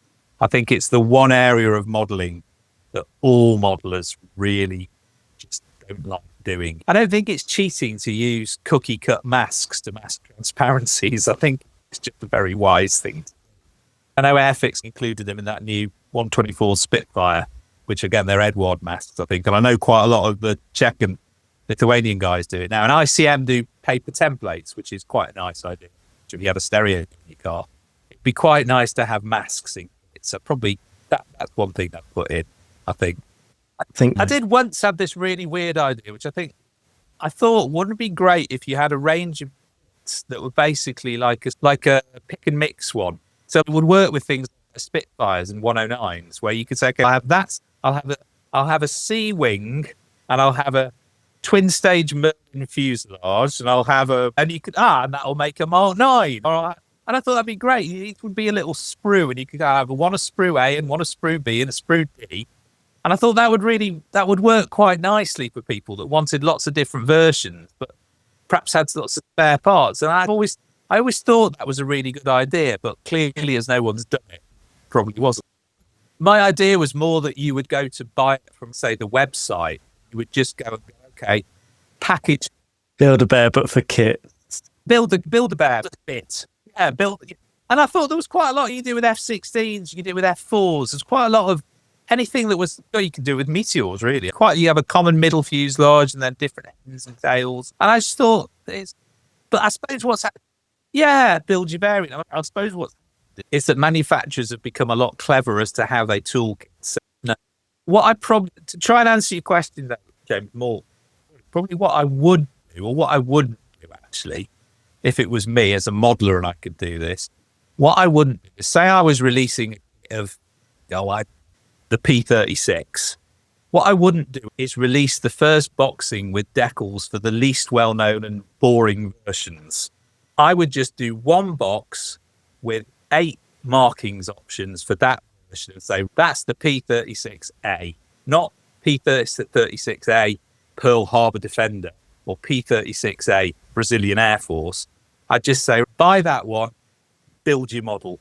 Because I don't like the marketing policy of releasing the sort of least popular version because and I know why it's done, because it drives sales. That's, of course you do it.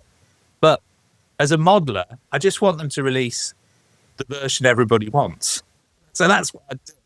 Yeah, because I think there are enough serious modelers that will always buy the mod. How many times have we all bought a particular model, a bit disappointed that it's not really the decals that you wanted or the marking, and then the one you really want comes out 2 months later.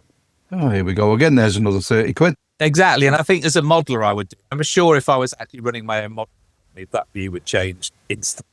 That's just the real world, isn't it? That's why it happens. I suppose the other thing I would do is if there was a 2-seat version of the aircraft, I'd always make sure that if the tooling would allow it, I'd ensure that the tooling was done in such a way that a 2-seat version could be done, and I would release it.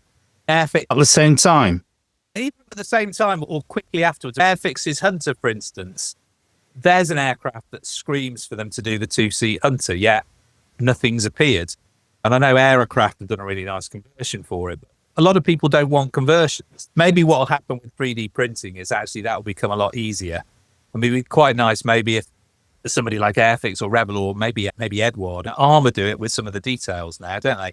Where you could buy the print file and print your own better detailed extras. But imagine if you could buy a single seat Hunter for say 50 quid. For an extra 15, you could buy the print file and print the 2-seat nose conversion for it. And you knew it would all fit because it had been tooled by the same people. I mean, that would be quite a nice do, wouldn't it? Yeah, that'd be good. Yeah. John Models, first release. John, I've got a quick question for you. All your models that you build for the mags, yes. Do you keep them? Yes. I've got, I think, most of them. And one box that had about 6 or 7 models in, I'd taken to Telford a few years ago, and it was in the loft and it got dropped. I could hear all the models sloshing around in the loft, and I had to take a view on whether I repaired them or not. And I went, they're all built for review. The reviews have all been done, the articles have all been done, and they went in the bin. But the rest I've all got. Actually, probably most of the models I've got on display at the moment are ones that have been built for the magazine. Nowhere near as good as the ones that I built for the magazine, because my modelling has improved so much from just doing constant modelling. I don't think I'd put them on display anyway, to be honest. At the time, the last model you build, I think, is always the one that you think is the best. And it doesn't really matter whether you're doing an article or for yourself. But over the years, you look at things and you look back on it and think, oh, I remember building that. It was fantastic. And you look at it now and you think, no, not really. So they're all up in the loft. But yeah, I do keep them. I know a few people that write for magazines that will chuck stuff away on a fairly regular basis. I can see where they're coming from, because especially if you're doing stuff that you just asked to build, you've got no kind of particular emotional attachment to it, then why not? It probably seems a bit cold-hearted, but there's only a limited amount of space. And I will have to cull some of these in the case that I'm just over from where I sit. I genuinely find it quite a painful process, to be honest. Yeah, I've put quite a lot of my heart and soul into these things, even if it's just to write for an article, and it seems cruel. I was thinking you could always write in, readers, if you want to join our draw. Just put your name and address on a postcard with 15 words or less. I did once at Telford. I had some stuff on a table, and at the end of the day, I didn't really have any means of taking them home because I'd bought loads of new models. And I had to leave early anyway because of where I was going. And I said to one of the other people on the table, I said, I can't take my models with me. And they said, what do you want to do with them? I said, I don't know, just give them to somebody. And they looked at me like, have you been drinking? And I was like, no, just give them to somebody.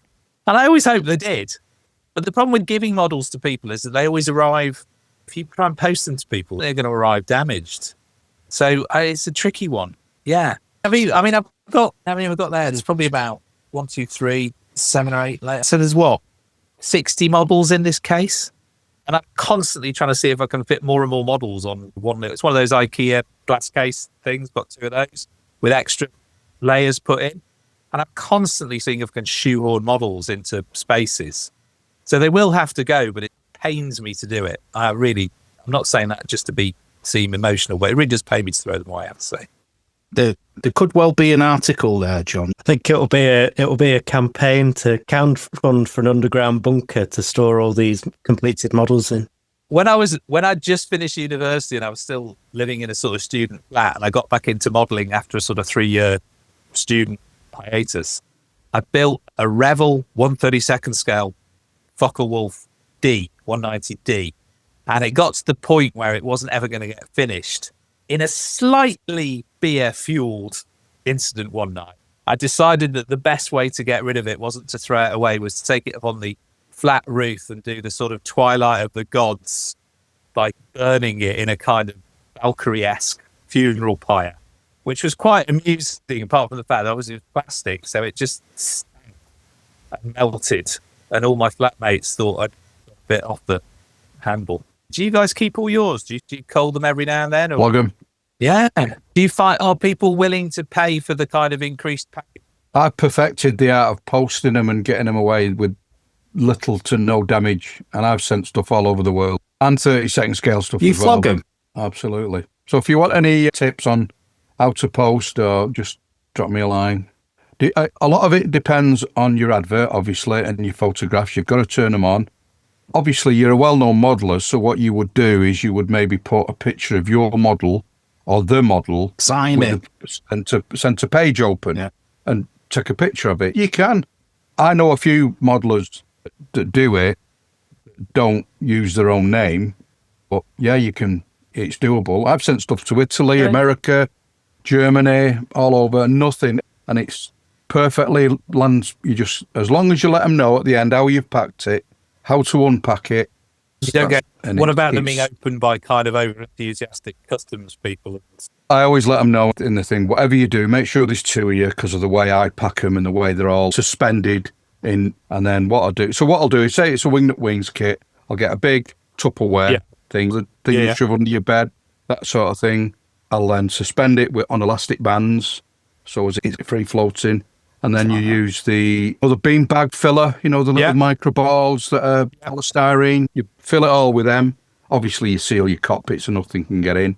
But you do it in a way so as when you push your lid down, it's slightly compressing. Okay. So that model is going nowhere. It doesn't matter. And just tape it up, seal it up, off it goes. Be aware, when you open it, it's going to be full of these little balls that are going to go everywhere. How many times have you got something from somewhere and it's full of them peanuts and flipping heck?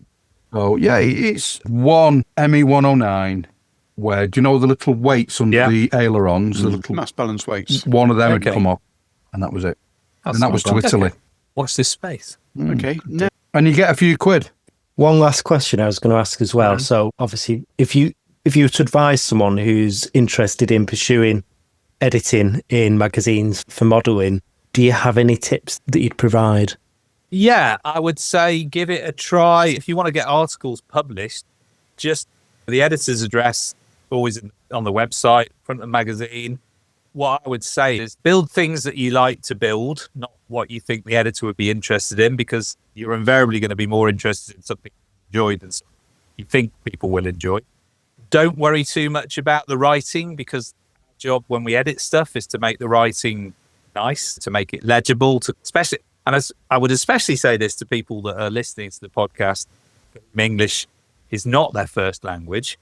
Don't worry too much about perfect English, because we will rewrite it to make sense. I think that's what puts a lot of people off. I could write a really rubbish article in French and give it to a French magazine, but they'd rewrite it because it would sound awful. So don't worry about that. And don't worry about grammar and spelling and all those things, because that's the editor's job, to make a nicely worded article out of what you've done. Just make sure there are plenty of pictures. Try and take them on as clean a background as possible and try and make them the best quality you can. But have a go, because we're always on the lookout for contributors. And the thing is that contributors, you send an article, reviewers. The world of editing is, there's not many magazines, there's not many editors, but there's always other stuff to do. We're always looking for people to review things or to do book reviews and stuff like that. And that's the way I got into it, was just by writing articles. But you've got to be, it's like anything, there's a lot of luck involved. I think if COVID hadn't happened, I probably wouldn't be doing it. I'd probably just still be making models, thinking it was quite an enjoyable hobby. But you've got to take your chance as well. But yeah, pictures, and then go from there. And just have a go. I had a guy the other day on the Facebook page for Scale Aircraft. He said, I won't buy this issue because it doesn't look like there's much 1/72nd scale stuff in it. And I listed all the stuff that was in there that was 1/72nd scale. But if you don't think the scale you like is well represented, whichever sector of the hobby you like, write some articles. The worst that can happen is that you've built a model of something you enjoy, you've written a bit about it and take some photos. The worst that can happen is that it won't get published in that issue, but it'll probably get published down the line, because we're always looking for people. It doesn't really matter, actually, what the finished articles, the journey of building it and getting there is the story that matters. And that's what we want people to do, is to have a go, is to be inspired to try things. I think the internet is guilty of a couple of things, but one of the things it's guilty of is promoting really beautiful looking models as being the be all and end all of the hobby. That's great. Everybody likes fantastic looking, lovely models, and everybody wants to aspire to building them. But the reality is that most people just build models because they enjoy doing it. Actually, the enjoyment is from the building and the painting and the finishing. There's always room for improvement for every modeler, but that's not the end. It's not the reason you do it. You don't do it for the glory. You do it for the enjoyment of the hobby. Articles where that comes through are really good articles, because that's what I would say. So it's not hard to get into. And also, don't be afraid to just try lots of different magazines. If one magazine goes, sorry, we've just done a hanger article, we don't really need a hanger, try another magazine. Some of them have writing styles they like you to write. But again, they'll polish up your stuff. The words are secondary, because that's the editor's job. We'll take your story and we'll take your tale and turn it into a story. I think that's the way to describe it. Try. Yeah. Really good. I have to say, it's really good. You get your model in a modeling magazine and you see it. It's fantastic. It's like, it's worth a try. And the thing is, with scale aircraft modeling, we have modelers now, because they've got a sort of a churn of models that they're producing. We know that we can rely on them to have stuff that we can put in the magazine, but we're always looking for more people, because it's not an infinite number of models people build. We got people that a couple of years ago would almost have a build in every other issue, and we're hardly featuring them now because they've either decided they want to do more stuff online, or they're building for somebody else, or they're just not interested in doing builds for the magazine anymore. Yeah, and you get paid for it, even if it's in kits, but you actually will get paid for your article as well. So it's just so worth doing. It's a great way to expand your hobby, I think. I really do mean that. Give it a try. It's like everything in life. You got to try it. But it's not difficult to get into. Fantastic. Thanks very much. I think that's a good place to draw a line and say, John, thank you very much for your time. It's been absolutely fascinating and give us an insight into what working with magazines can actually produce, and the variance across the range that Guideline actually does produce lock, stock and barrel. But with that, I think, Benchmates, will bring this to an end for episode 7, where we've proven once again that grown adults can spend hours arguing about the correct shade of cockpit green and whether sprue cutters are actually better than nail clippers. We'll be back in episode 8 with a guest that we've been working on for a couple of months prior to launching the first podcast. This will be his first ever in-depth audio interview. So who is it? You'll just have to hit the subscribe button on our socials to find out in about a week or so's time.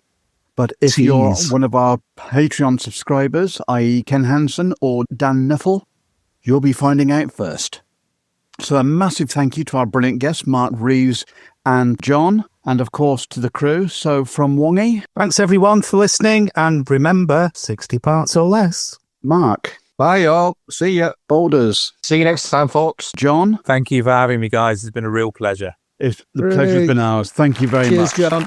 Until the next time, keep the glue off your fingers, the paint out of your tea, and remember, it's not hoarding if it's still in the stash. Goodbye.